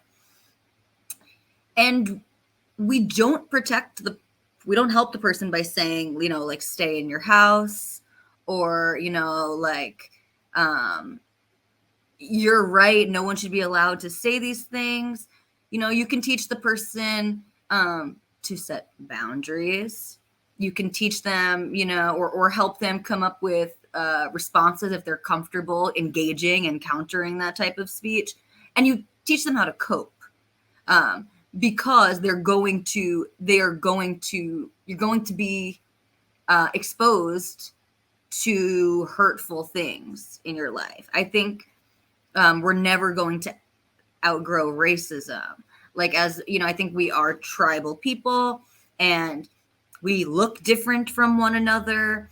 And, infants show in-group preference, like in-group racial preference. Not because babies are racist, but it's how we connect, how we know, like, whose family, who are the people that are like programmed to protect me here, right? Who's more familiar? Whose faces am I used to seeing more? This is just completely natural. And so, while I think, or at least I like to believe, that we advance as a society and that slavery in America, in the West, is not coming back, and that the Holocaust couldn't actually happen again.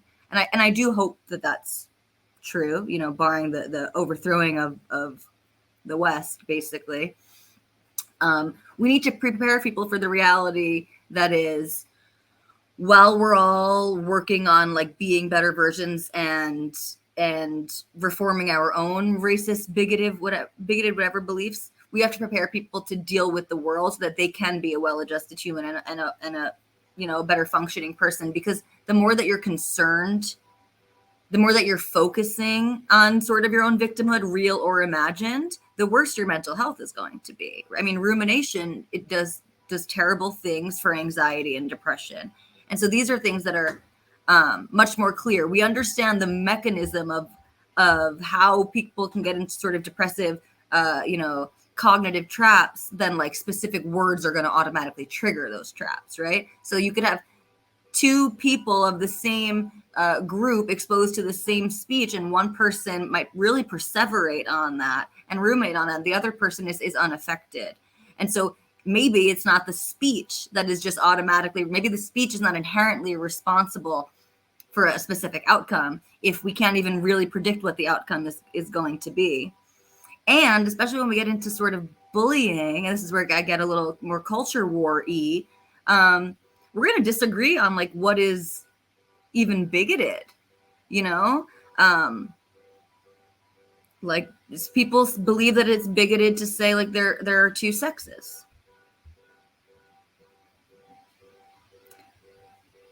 Not everyone's going to agree that that's a bigoted thing to say, but a lot of people are going to assert that it is. And so where do we draw the line? How far can we sort of reach or try to protect the most people? While maintaining robust free speech, which is what our country is theoretically built. But I think it's kind of like a lazy argument because we say, well, you chose to be the victim. No, like people just shouldn't be allowed to say certain things because it affects me. And even like within our own cultures, like what offends me might not offend Jason and vice versa. But that doesn't mean, well, you get the okay to do it, because that means you're just going to keep on doing it. It's just going to get worse and worse. And I think we like to pick and choose who we like to coddle and who we like to say, well, we need to have more care.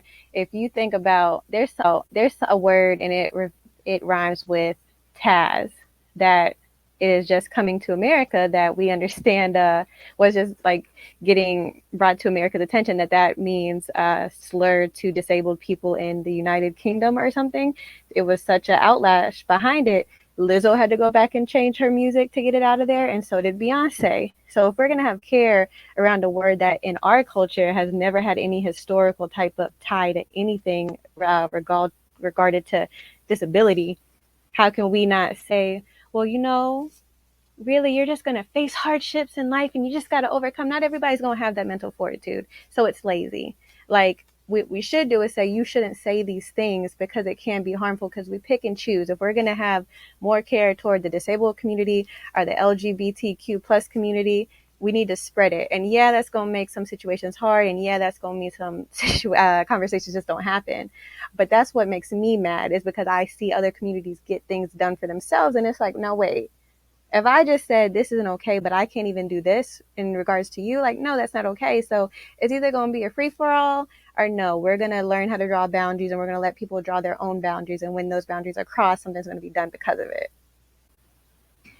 Yeah, I mean, I think spaz is a perfect example. Like I didn't know if I could say it or not. I didn't know. Well, that's what I'm talking about. Like, that's never in American history did that have any tie, but because another country now says, okay, we're going to respect it.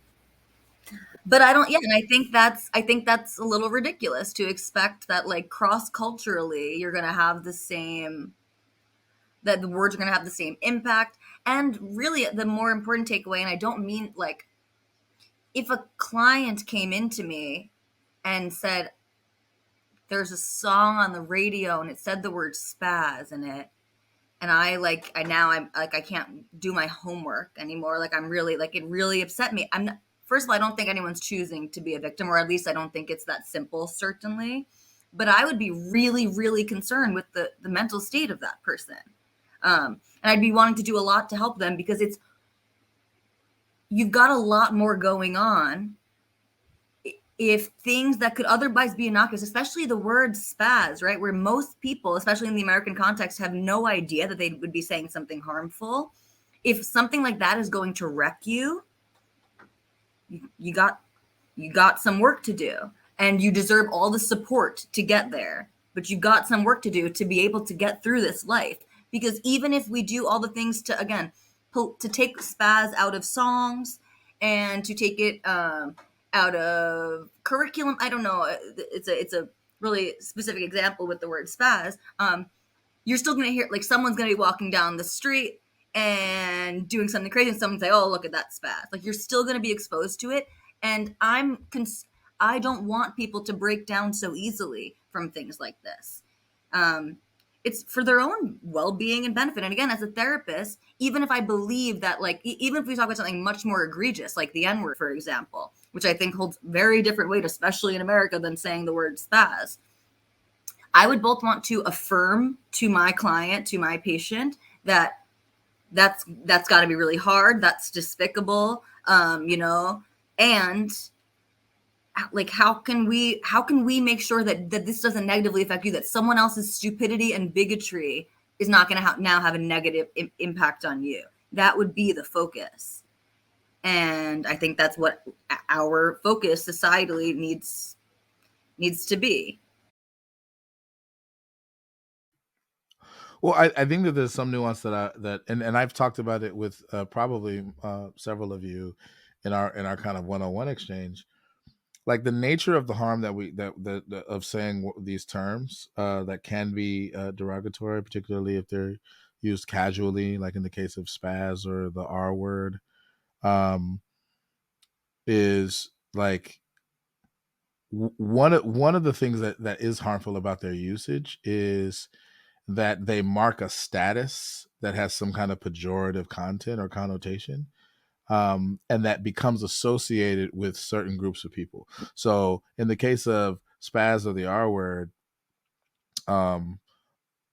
it's going to be associated or implicate people with certain kinds of disabilities, cognitive disabilities or whatever, for lack of a better term, or people who are disabled in various different ways, or differently abled, if you prefer that. The N word is going to implicate Black people because of its history. The B word is going to implicate women and maybe gay people. The F word that rhymes with bag as a slur for usually gay men is going to implicate gay men primarily. The D word that rhymes with bike that negatively implicates analogously lesbians, etc.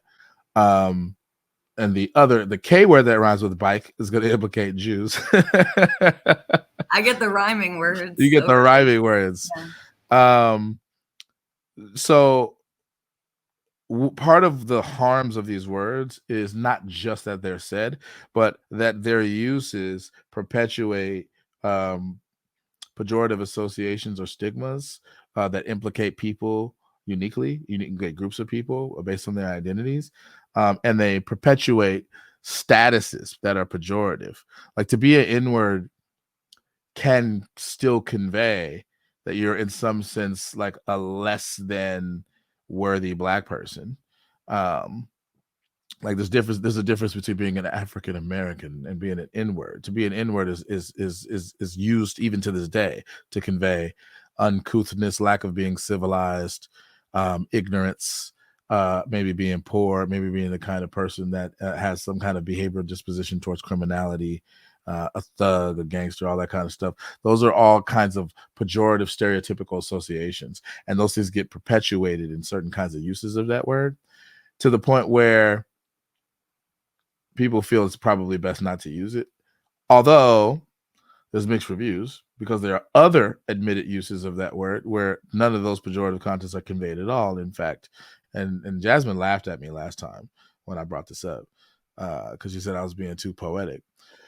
But when I look at another Black person and I say that you my nigga, like, I'm not trying to convey anything negative about you. In fact, quite the opposite. I'm trying to convey that we have a certain kind of camaraderie and closeness in virtue of a lot of different things that we understand, our cultural backgrounds and heritage, and our acceptance and adoption of certain kinds of ethnic, specific cultural norms.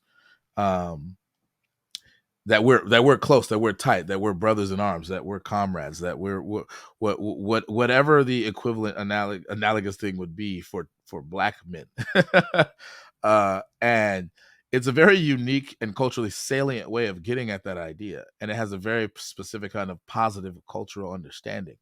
And to declare the N-word bad in all cases is to fail miserably to acknowledge uses of that word like that. And so it's really not nuanced enough to say N-word bad always. It's more like N-word can potentially be bad in certain contexts, which is not, it doesn't roll off the tongue as much. And I think fundamentally a lot of people don't recognize this. Words are really like tools.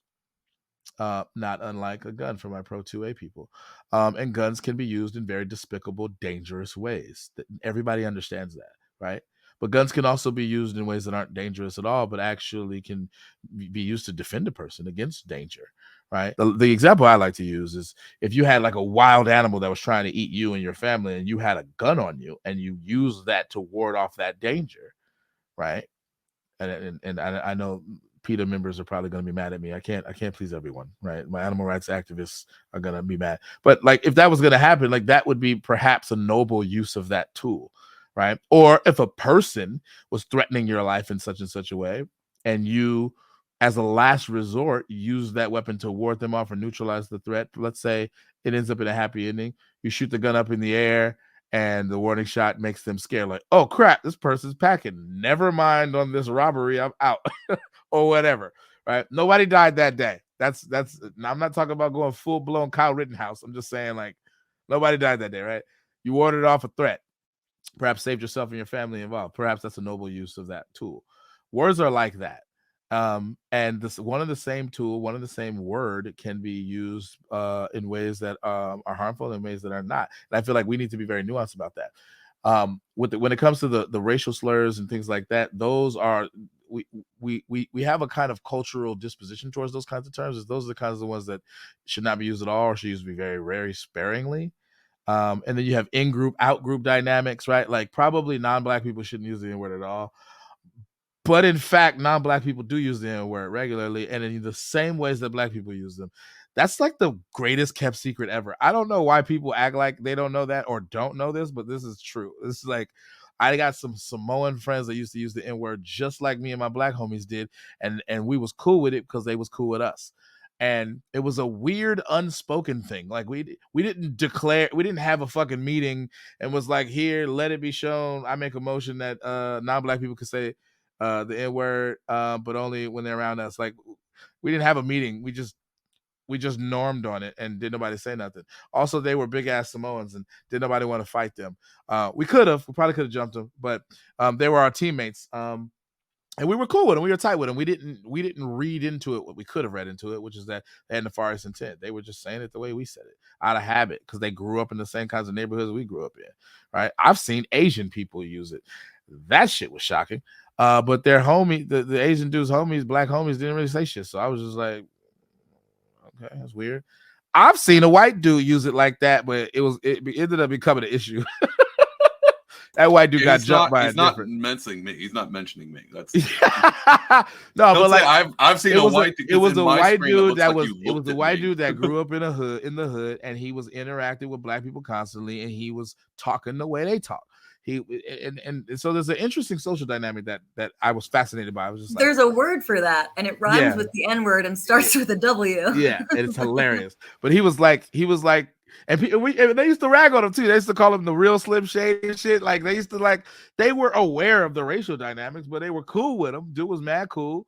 This white boy used to wear a do-rag. It was weird to me. I was just like, what the fuck? But like, yeah, he let it out a couple times, and I was looking at him like, and I knew them, but I didn't know him, so I was kind of like, and they were like, nah, it's cool. He with us. It's cool. But I was still uncomfortable with it, but I let it slide. Like, I ain't trying to, I guess they vouching for you, but like, low key, I'm not feeling it, but all right, whatever. And I just let it go. It's rare, but it happens. Honestly, to this day, I have a theory. I think that Marshall Mathers has said the N-word several times. Growing up in a place like Detroit and interacting with Black people, I feel like he said it. I feel like he's probably got his ass beat for saying it, or not. I don't know, but I'm pretty sure he said that shit, bro. I feel like he said that shit. And honestly, he's so good at rapping. I feel like he could say it today and probably get away with it. I feel like he could release a track. Well, I don't know. It's kind of, people are sensitive nowadays. Okay, like 10 years ago, he probably could have said that shit. They let Tekashi say it, so they let Fat Joe say it, so. That's true. They let the Puerto Ricans off the hook. Didn't Chet Hanks say it? Bill Maher said that shit on his show. Oh, well. That's true. Like there's some rare circumstances where motherfuckers. Louis C.K. said that shit in his comedy routines. Just letting it go. I was just like, okay, but it was like 10 years ago. Not to excuse it, but Chris like Rock gave him that pass. Remember? Yeah, Chris Rock was on the show. Yeah, So Seinfeld wouldn't say it though. nah, homie was uncomfortable. Seinfeld was like, He I'm was good, not I'm not saying comfortable at all.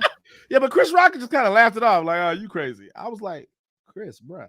But like, I understand it, like the cultural milieu around that, particularly in comedy, where you're being edgy and where like it's culturally salient to say the shit you're not supposed to say, right? Like, I understand the culture of it, but yeah, there's a lot of nuance there that we miss when we try to police people's words, and I actually want to move to. I'm being a little bit long-winded, but I want to move to something that we didn't cover, and I wanted to cover a few minutes back, and that's this.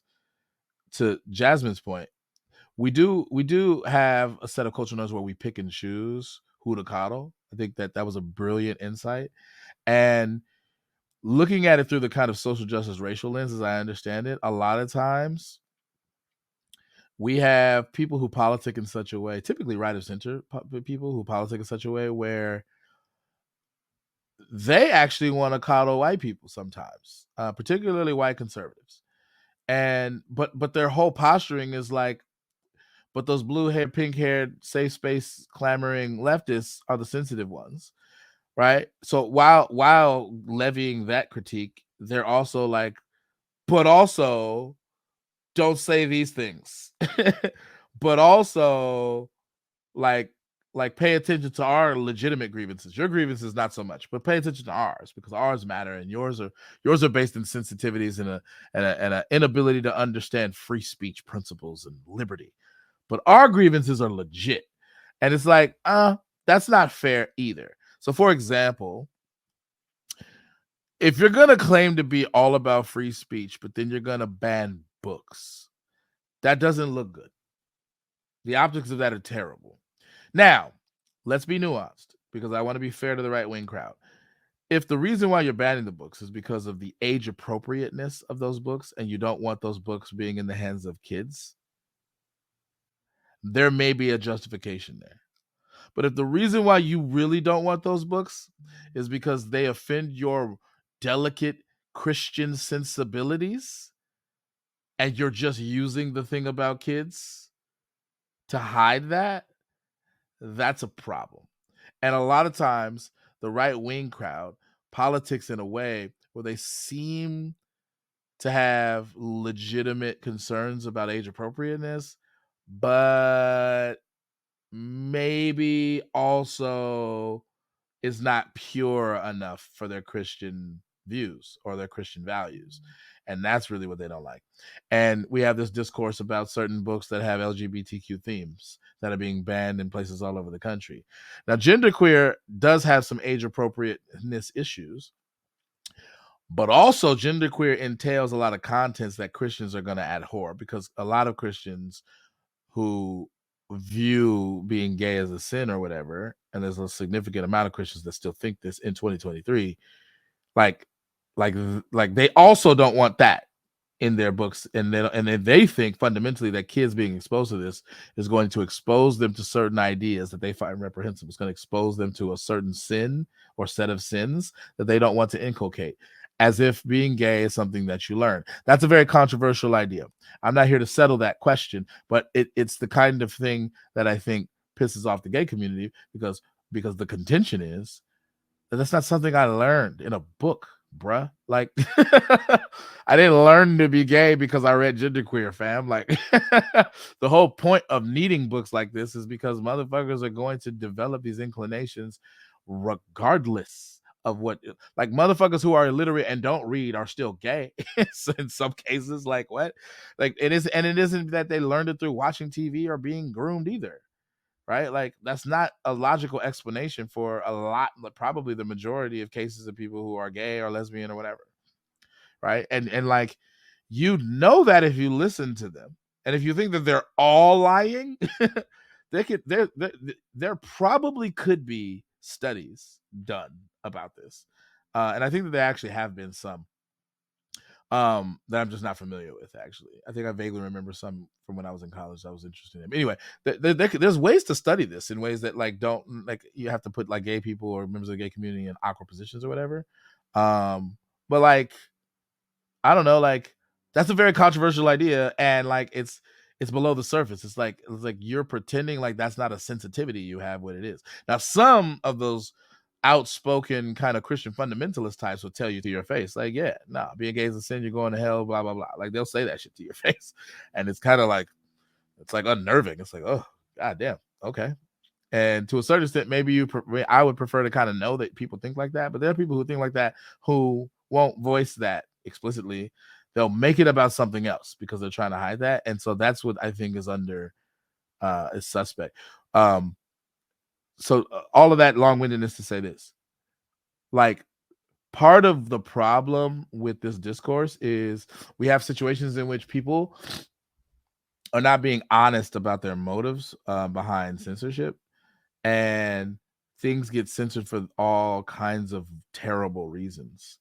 And so it makes it seem like censoring things is not a good idea at all because there's so many ways that it can be done wrong, and probably not very many ways in which it can be done right consistently. I'm throwing this to the room and I'm going to shut up for a long time. What do y'all think about that set of concerns?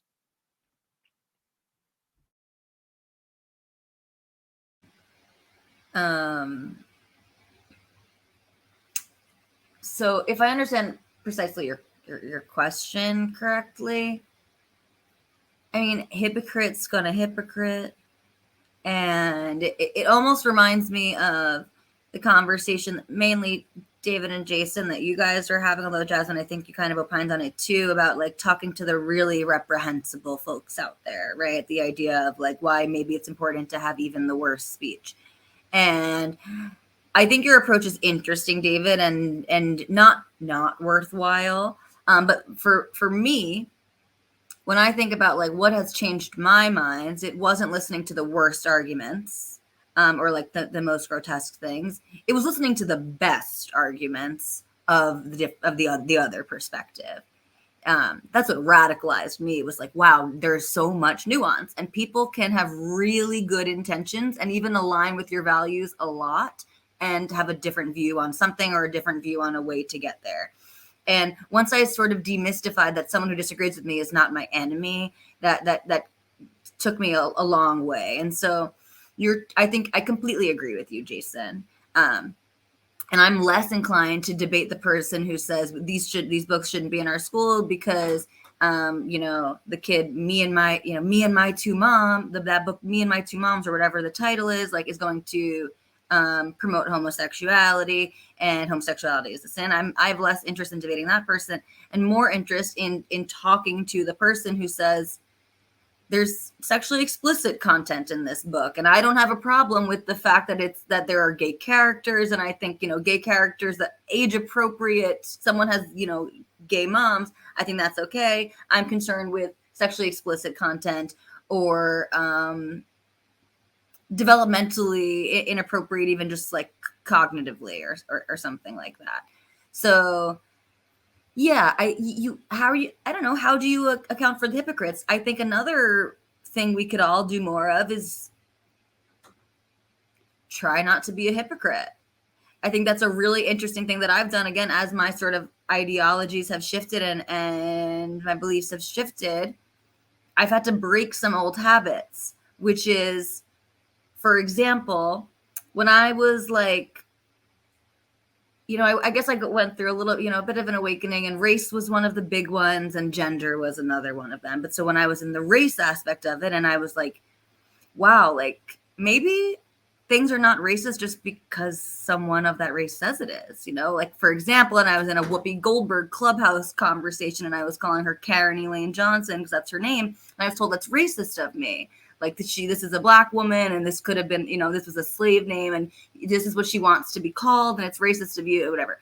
And I was like, well, no, it's fucking anti-Semitic of her to try to appropriate my name, and also my last name was also given to me, this is not, whatever, 3 generations back, all these things, right? And so I took so much of, where my eyes were open, rather, of like, wow, just because someone says something is racist doesn't mean that my intentions were racist or that it inherently is. And so then I have to check myself with my listen to Jews about only Jews get to decide what anti-Semitism is, because that was a refrain that was very instant for me. That was a reflex for me. And I've had to try not to be a hypocrite on that.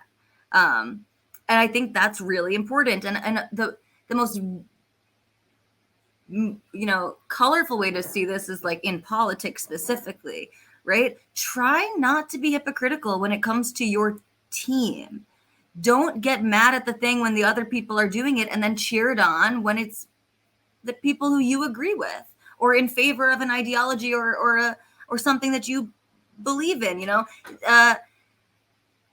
we could all go a long way to try to not be so hypocritical. And I think that would improve the discourse overall. But I think contending with the hypocrites is not it's not going to change hearts and minds. And if the goal is to change hearts and minds, then contending with the best arguments is the way to do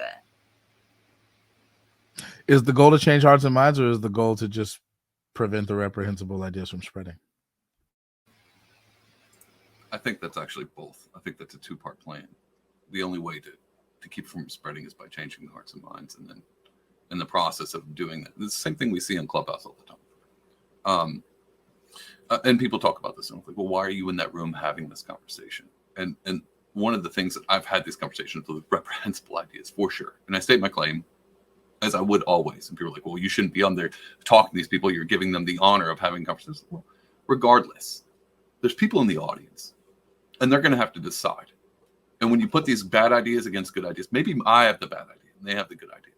I'd like for that to be weighed on the scales of the audience and go, in this light, this person, and this is why context, intention is a big thing you see when it comes to like arguments, on public discourse. You can always tell when someone is being genuine and someone's not. And when they get super passionate and emotional in the conversation, it's because they really believe it, but they're actually not quite giving the best argument because they're passionate about it. But then if you have somebody who's a little bit more calm but giving a genuine, you start to go, well, this person started using epithets like within 2 seconds.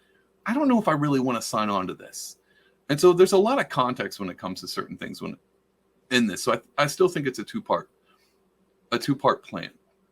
I don't want bad ideas spreading, and I also do want to change hearts and minds. And so if I can do both of those to the best of my ability, then I'm going to. But I don't think they're married together. I don't think you can separate the two. And if you do, you become you either become a tyrant or you become a manipulator.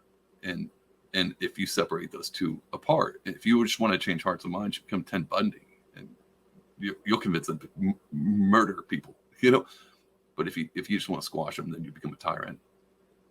And oddly enough, if you put those two together, they kind of genuinely reach out and go, well, if I want to change our hearts and minds, and I don't want to, I want to squash the ideas, they combat against each other. I know that sounds odd. You have Ted Bundy and a tyrant, but it seems to me if I put those two together, it sounds like the best intention as far as the conversation goes. I think if you go in it genuinely, like I care about this person, which would be the change in hearts and minds, and I don't want bad ideas spreading, you're going to put all full effort into that instead of just wanting to win the argument. You'll do more than just that. So Jasmine, what say you? Is it worth risking becoming a tyrant in order to protect people from the negative elements of hate speech? Yes. I feel like if you are providing a space where they're not learning certain things, and when they are introduced to concepts that are hateful or harmful, whatever, then it's going to be foreign to them, and it's going to be, okay, this is wrong, we should. And I guess that's taking the autonomy of the person to not decide for themselves. But I feel like that is okay to do, because why would you want to teach the other side of it when it is something that arguably shouldn't be, I guess that's kind of my stance on it. Is there ever a possibility that our judgments about these things are flawed? I think that depending on who you are and what group it concerns, like obviously when it's your own group, you're gonna, you're probably gonna handle that with more care, and so that's why you have to be careful to not be, a hypocrite. But like I try to stay out of that zone. Like what I would want for my group, I would want the same respect and everything for other racial groups, LGBTQ, all of them. I think. Like, what if like your judgment of what constitutes doing that is wrong? So one example that I like to use, I think is a very illustrative example, is that in the interest of remaining gender inclusive, people, certain groups of people started adopting the use of the term Latinx, getting rid of the O and the A, which are feminine and masculine. But what that ended up doing is ostracizing members of the Latinx or Latino and Latina community in a fundamental way, even though it was well intended. And so what they thought of themselves as doing is making an entire language of Spanish more gender inclusive. But what they did was they ended up conferring a sense of ostracization for linguistic norms that people were like very attached to. And they ended up implying that speaking the language in the way that it has traditionally been spoken is somehow like not gender inclusive and therefore bigoted, right? Like that implication pissed off a lot of like I can't tell you how many people do not fuck with that shit like at all, right? And so like that might be an example of like, well, like you might have the attitude of like, well, yeah, it shouldn't be that way, it should be more gender inclusive, but it's like, but like you're not taking into account a lot of nuance, and your judgment of that might be tainted. And insofar as it's possible for your judgment to be wrong about what constitutes safety for people, shouldn't we entertain questioning that judgment? So that is something I didn't know. Yeah, I didn't know that's where that came from, or I guess. But I think something like that. My perspective is that it's extreme. I don't really know how you would navigate something like that if it's taking away something that's held importance within like cultures and everything. Yeah, again, like I don't know that, so I don't know like, but from the side that I'm hearing let it me from. use Can I another give an example real quick. example? Well, I was just gonna use the N word. I think that's another one. It's like a lot of there's actually an ongoing debate within our community, but like a lot of people feel like you shouldn't say it ever. But then like if you're going to deprive certain uses of that term as a term of endearment, you're going to deprive our community of that. Some people within our community say, well, in some sense, you're doing a certain kind of violence to us, because like you're basically cutting off into the territory of cannot speak certain modes of expression that we find not only culturally salient but actually empowering, right? And so like there's a more or less analogous dilemma there. What if you had the best of intentions of creating a safe space for Black people, but then you end up doing something that actually damages the community in a way, and then Black people feel this way? You know what I mean? Like, is that a better example? Yeah. Um, but I think it just depends on the setting, because like if we're just saying in general, like that would be for the individual to decide. But if we're like keeping it with educational systems, like nah, nobody should say it. And like I know that might be like taking whatever from the Black kids that want to say it, but I think, again, like I try not to be hypocritical, but when we talk about other groups of people, like I'm around Asians, I know what they call each other. I don't say it, and I know that they don't, they're not saying it in those same kind of spaces and whatever. Same for Hispanic people and, everything else. Like we all have our own things that, we repurposed. Um, so like with that outside of like institutions, no, but I'm just like saying more so in the house. Like, yeah, like whether it's a school, whether it's a place of work, whether it's, your school handbook or your work handbook, there are certain things that there should be rules against, or there should have something in place that if that's kind of taking away autonomy or whatever, like it kind of is, because I think that makes it more of a safe place rather than I'm okay with this, you're okay with this, or I'm going to make you okay with that. Did I kind of answer it?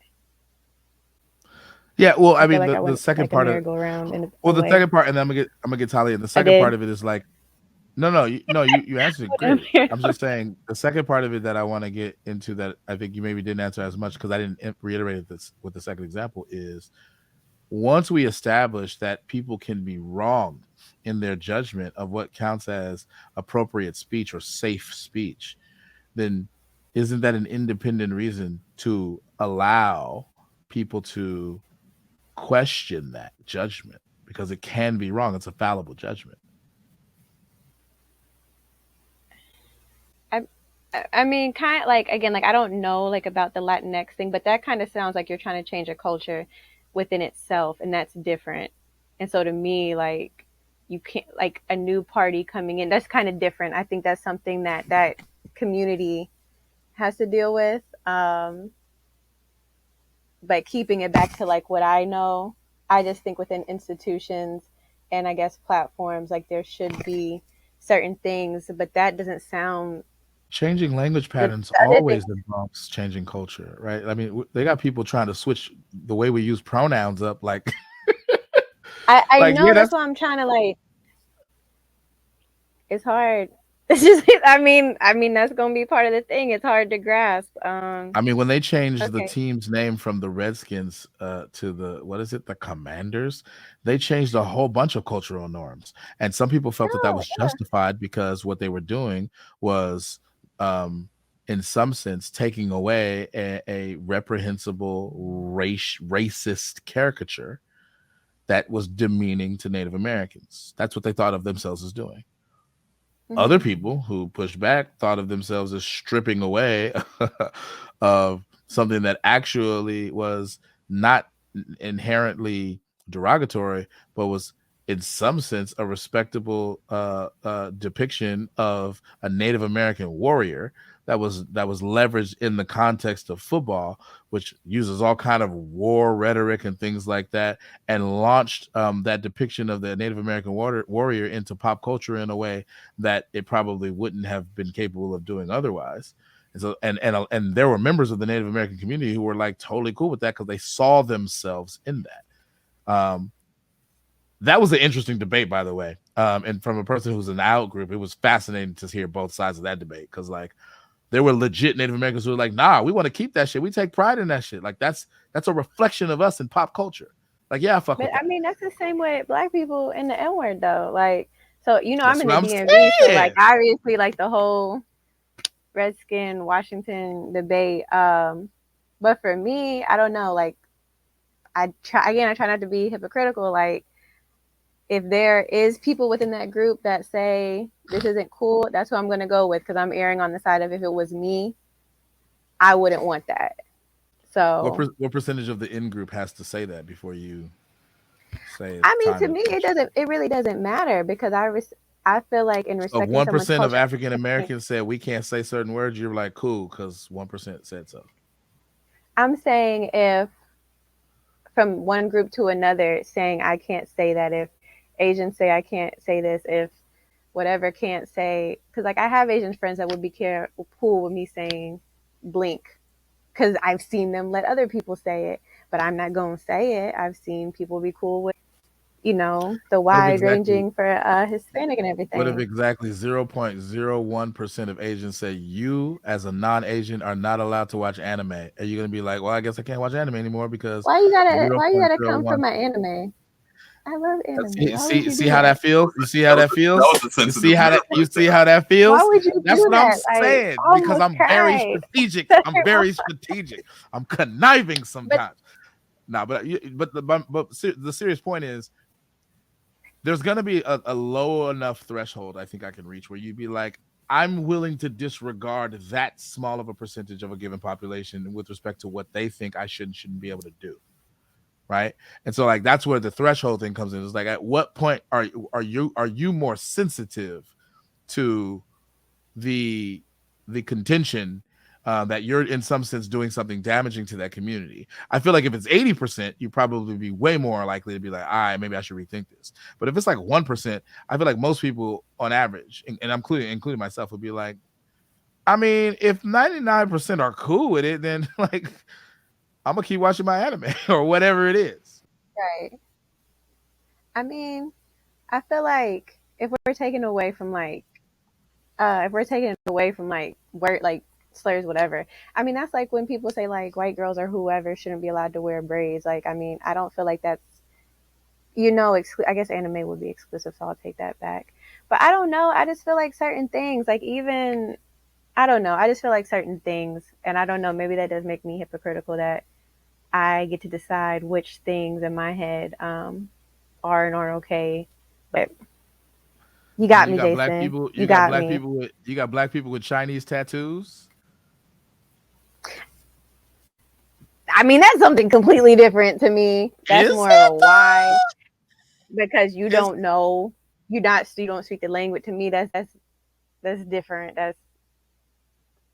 But if people said, I mean, I don't have any tats, but if it was something that was taboo and I wanted it, and somebody told me like, "Hey, yo," I probably wouldn't get it. Well, just to let No. you know, we have white people with tribal tattoos, and we ostracize them not because it's racist, just because that was just a dumb idea, and so we kick Like, them out of the why? group. This one it's I don't know. I'm sorry, Talia. No, no one be sorry. I've spoken a lot, and I have a million thoughts at all times. So, a few things came to mind. First, I want to say the example that I wanted to bring up earlier, because this is just where my mind always goes, which is to flip it, because it makes it so clearest for me. And now I feel like very libertarian. It's about like, do you want to give away these rights? Let's say right now, Joe Biden, head of state, establishes a list of words that are hate speech, or phrases or whatever, that is no longer going to be allowed to be used in curriculum, that will hold harsher punishments in schools, in for public servants, things of that nature. And maybe you agree with all those things. The N-word is on there, and now suddenly the N-word, it's no longer a debate of whether a teacher can read it out loud when they're reading a book that uses the N-word. You no longer can, right? And let's say it's a bunch of things that you believe in, and then Donald Trump gets reelected in 2024, and now we've given the president the power to determine what kind of speech is going to be legally permitted in certain sectors.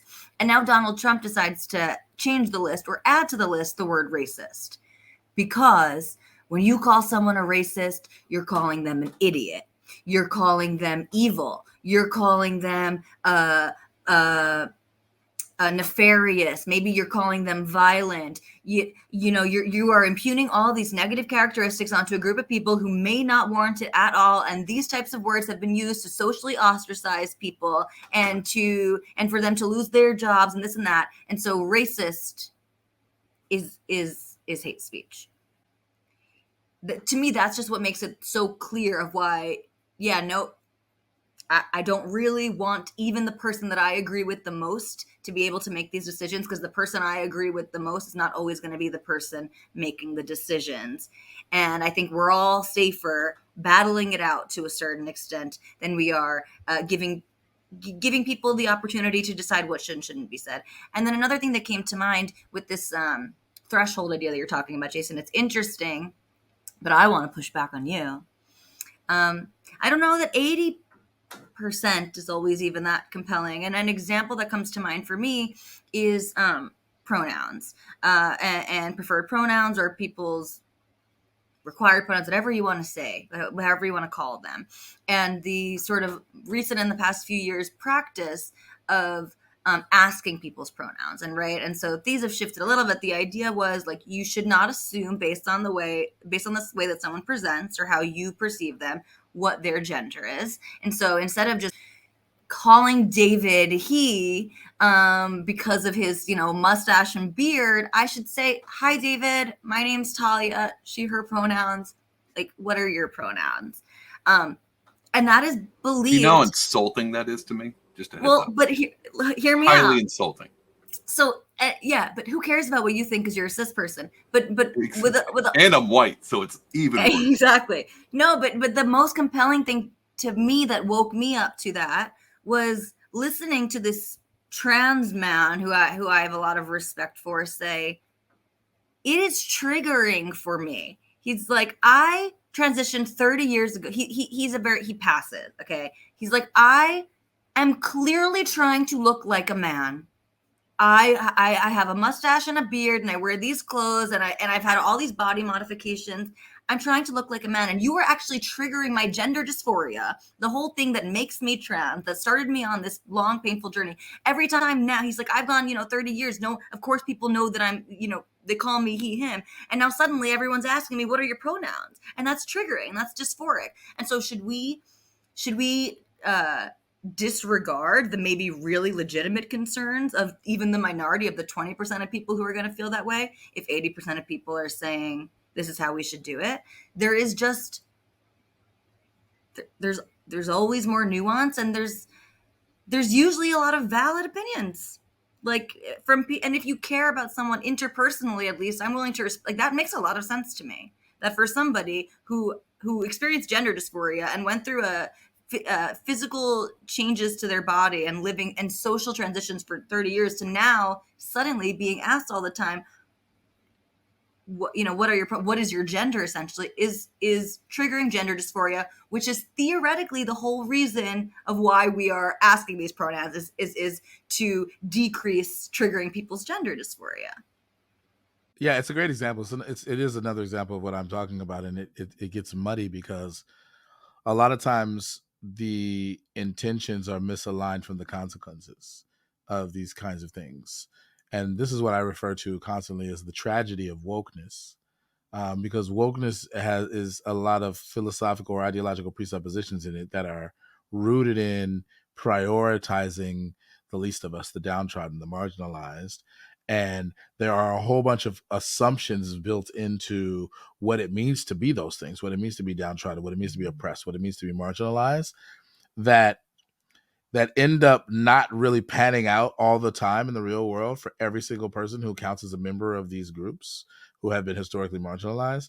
And so you end up treating members of these groups who don't really feel marginalized or haven't internalized this idea, this facet of their identity, as though they were, in contravention to what they want, because you have a sense of duty to do so.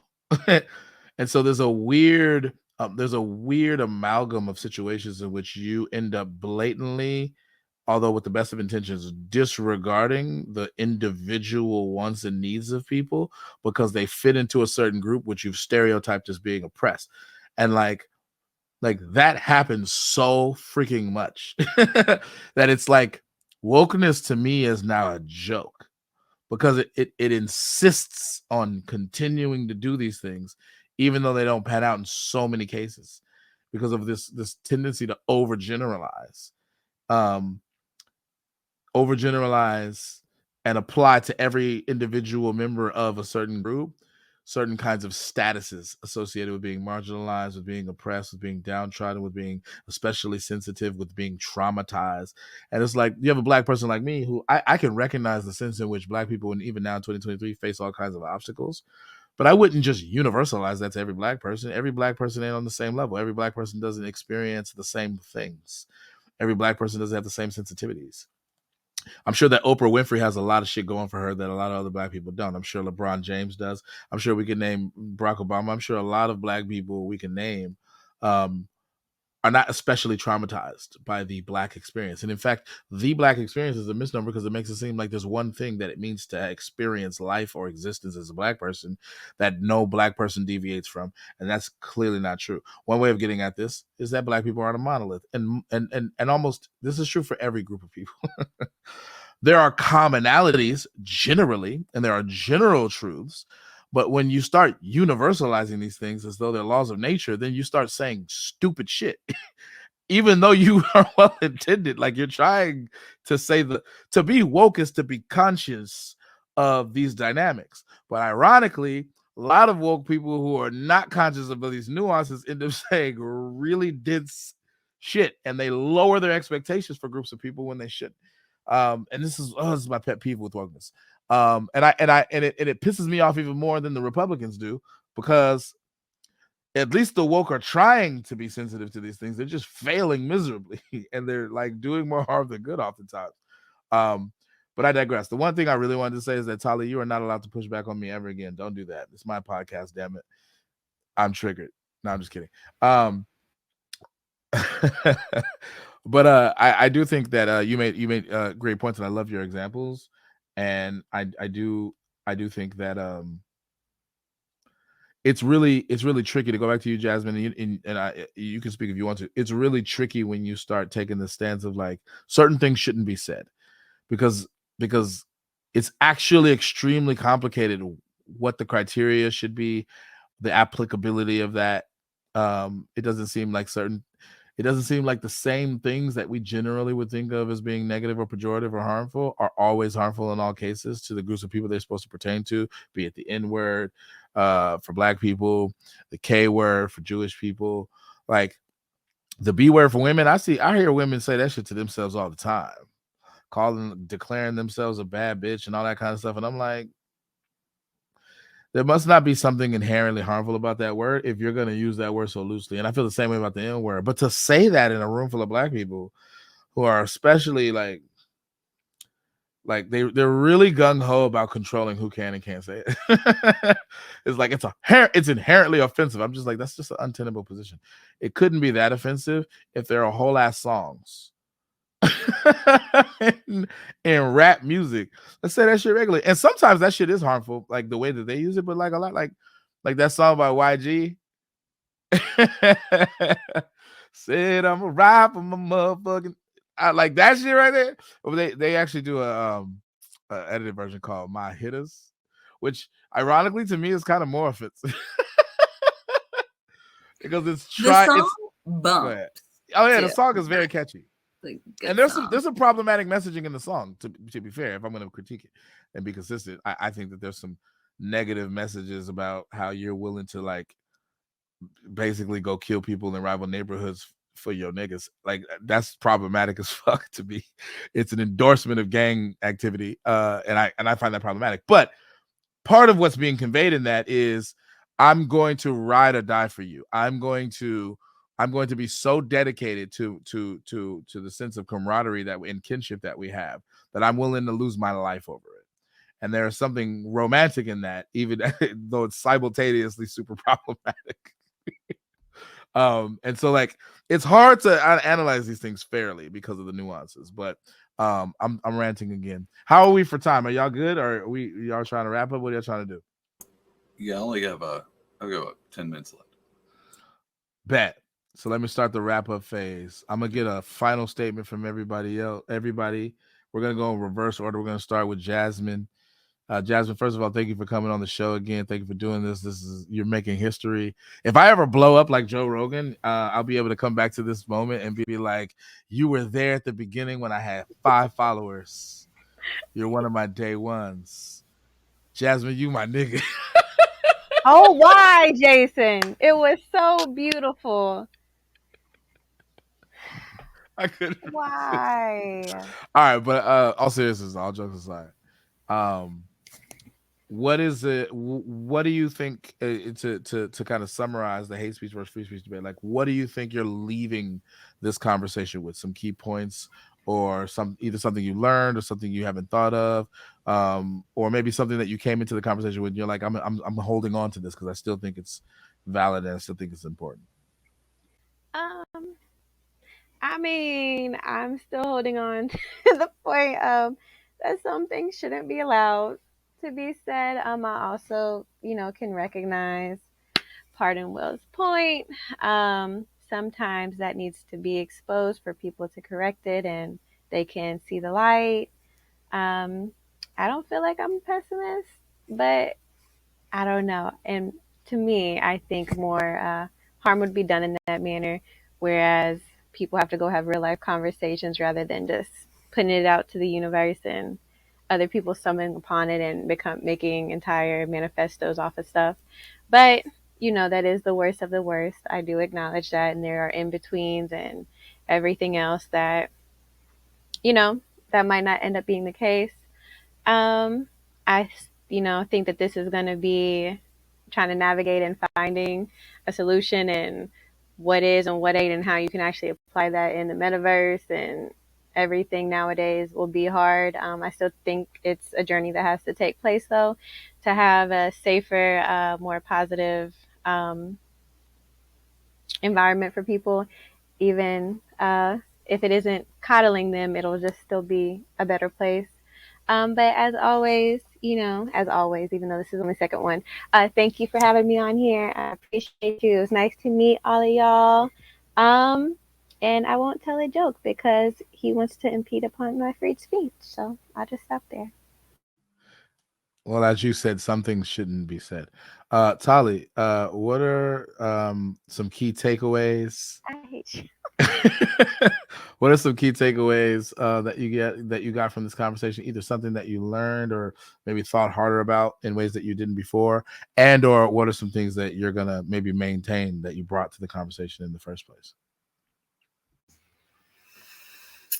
Yeah, I think something interesting that came up for me during this conversation was not just this idea of how certain words or phrases are acceptable just within group, like the N-word, for example, but how we give passes, or really rather like interpersonally, allow these exchanges. And so, Jason, I think you and I touched on it a little bit at the end of our last conversation, or I brought it up about sort of like humor. Like humor is important because we had some like race-related jokes, I would say, that came up on our episodes going back and forth. And I reported you to Clubhouse immediately. Perfect. I think that can be like a bonding experience when it's in good faith and there's trust and rapport built up. That like I teased before we all started recording here that the word flip is a derogatory word against Filipino people. It's terrible. I shouldn't even giggle. That was terrible, but it's so moronic. But it stands for fucking little island people. And flip was a word coined by American soldiers, basically, who were over there in the Philippines, and that was how they referred to these people. So it's terrible. And my wife is Filipino, and I'm Jewish, and we make jokes to each other all the time. Have you ever called her that? All the time, especially because we make bagels, and so like it'll literally be like time to flip, and so I'll be like, all right, time to flip, yes, all the time, and vice versa, all the time, truly. And it doesn't even usually go so much go into stereotypes ever, really. It's more so just the sort of subversive nature of like saying the thing to each other because we know there's zero animosity at all. And she'll not like, I don't want to make her sound like she's obviously not, but like little Jew jokes or say the word Jew instead of you, and it's very, very freaking funny to me. It's very funny. And like, I love Jew. yes, exactly. Or what's wrong with Jew? And I'm like, yeah, a lot of people are asking that question. And so, yeah, it's funny. Kanye would love that humor. It can be like, yeah, he would. These things mean different things in different contexts. Even the word bitch, it was interesting you brought that up because like I sometimes, especially with the tone, don't like when, men are calling women bitches, and it really depends on the context. But like this morning I had an exchange with a guy friend of mine who's like pretty woke, like he definitely wants to say the right things and all of that stuff. And we were talking about this like customer, and we both at the same time had this reaction, what a bitch. And like he said it too, and I wasn't offended. And I thought about it for a second because I was like, that could have been like taken differently. And maybe someone else hearing it would have felt differently about that, but it didn't bother me. And that's just the reality. There's just like context, and certain things are going to land differently. Same way some Jews say you shouldn't say Jew. If you're a non-Jew, you should only say Jewish. Never say Jew with a hard W. It depends on how you say it. Sometimes when someone says that Jew, I'm like, oh yeah, I did not like the way you said that, and I would like you to add 3 more letters to make me feel more comfortable. But it really depends. Things change and depends on the context, and that's why we can't police speech really effectively. Yeah, I guess that was a takeaway for me at the end, at least. But as always, I really enjoyed this conversation. I could go for 10 more hours. So thank you. And it was really nice to meet you guys. All right.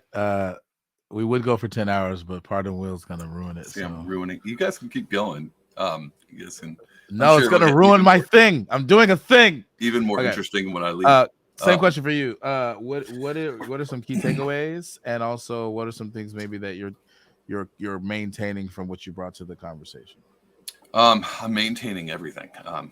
Sorry, I didn't change my bit. I will say this is something that I think is interesting that I never really thought about. And I know people are complex. Like, people are complex. Groups of people are even more complex. But really, language is just as complex. And just like what Tali was saying, honestly, what Jasmine was saying, that there's certain things, there's thresholds that we don't know, and sometimes there's thresholds we do know, and we know when something feels right and something doesn't feel right, and we know.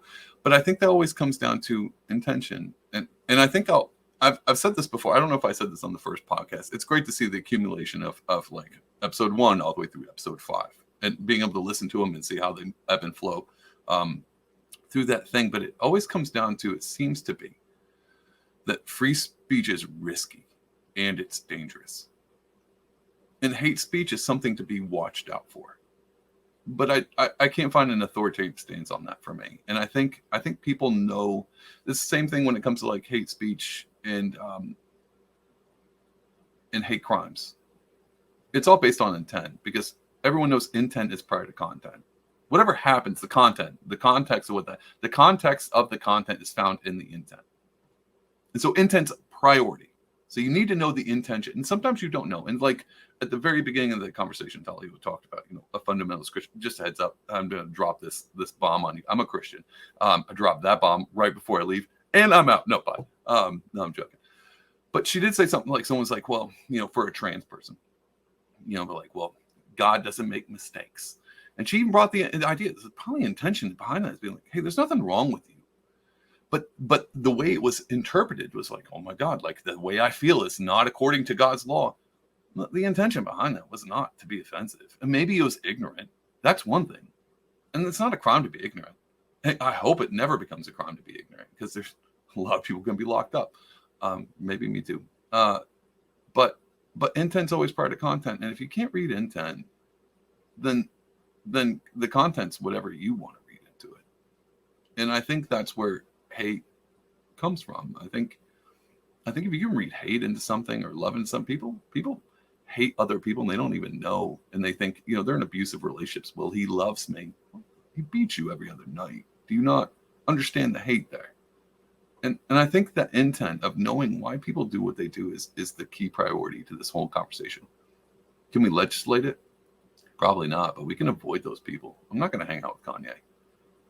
I'm not going to hang out with people unless I think there's something to be solved there. But I think it comes down to that idea. If we're going to solve this hate speech issue, need to learn intent and need to take the time to try to solve those problems individually, and hopefully it echoes out like butterfly effect into the world.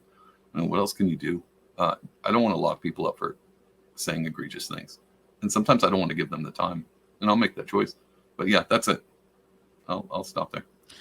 All right. I'm gonna give y'all one last chance to say goodbye and or promo anything that you want to promo.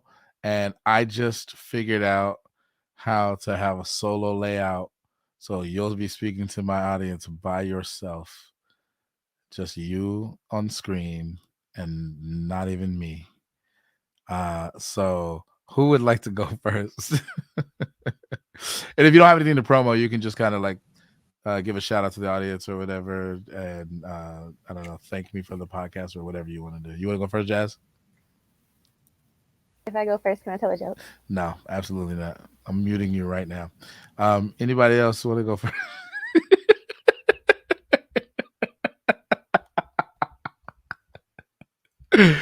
Oh man, can you unmute yourself if I mute you? Can you? Oh, Can you dude. unmute?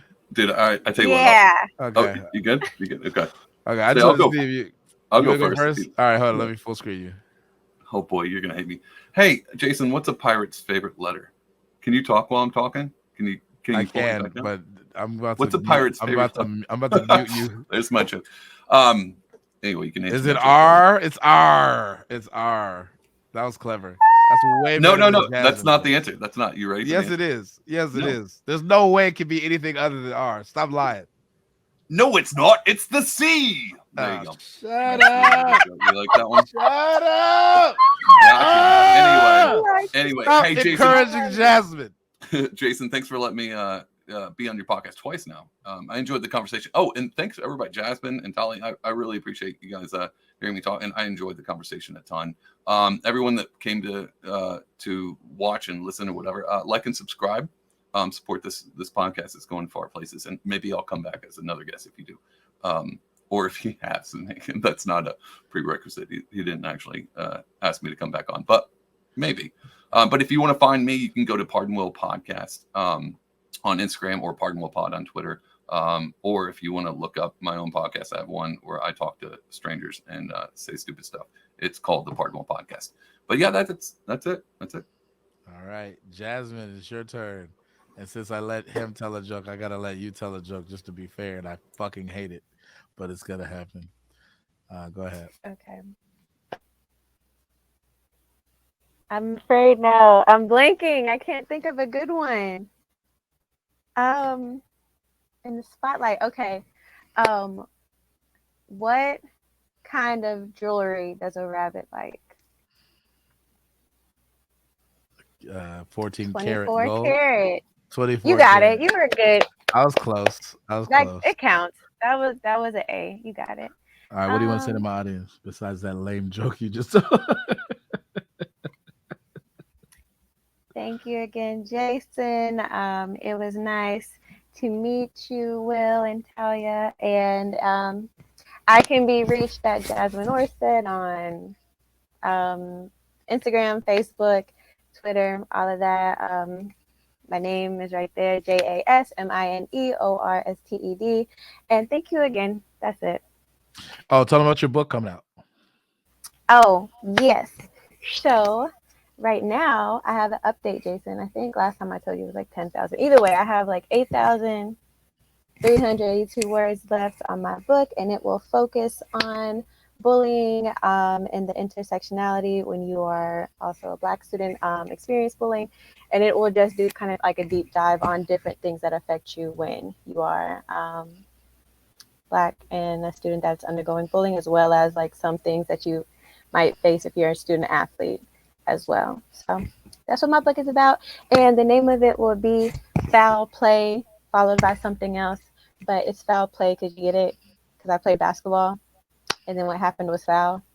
So my book in itself is a pun. Okay. It's as bad as the other jokes you tell on a regular basis. That's a great. What do you mean? That is a great, because foul, you foul in basketball, and then foul. Okay. All right. That's it. All right. I'm gonna go to Tali now. Tali, what is it that you have to tell my audience, or promo? What was it that you have to promo if you want to promo anything? I got nothing to promo. Thanks everyone for listening. I didn't check any comments so as to stay on track and not be triggered. Yeah, this was a great conversation. I really did enjoy speaking to all three of you. I too would love to come back, like Pardon Will said. So hopefully I'll be here again for another conversation. I love these kinds of conversations. I will listen back to this, and if I find anything anti-Semitic in it, I will be submitting it to like the head Jew, and so it'll be taken down pretty quickly if there's anything wrong. Yeah, that's pretty much all I've got to say. The head Jew. I'm sorry, that was hilarious. All right. All right, so I'm gonna bring myself up, and I'm actually gonna bring y'all off. If y'all can hang back, that would be dope. All right, and then hold on, because I got my music.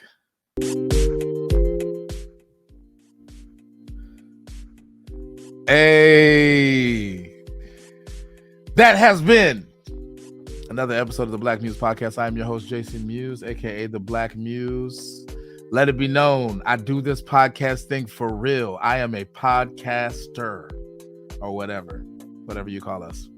I don't know if I'm an influencer because I only have like 5 followers, but I do really have awesome, fun conversations. And so hopefully y'all enjoyed that. This has been a great finale, culmination episode. We were missing one person and one person knows. Shout out to Che. Che couldn't make it. He had family things. I told him don't jeopardize his marriage trying to come on my podcast, and he took that in stride. And so, Che, miss you. Wish you could have been here. Would have been fun. Maybe I can get you back on the podcast for another episode. Maybe I can get all of y'all back together again. I don't know. Make it a bonus episode. It'll be great. But yeah. This has been really, really fun, and my heart grew 3 sizes bigger, like the Grinch, kind of. So big that I allowed Jasmine to tell a lame joke. That's how big my heart is. Anyway, until next time, peace.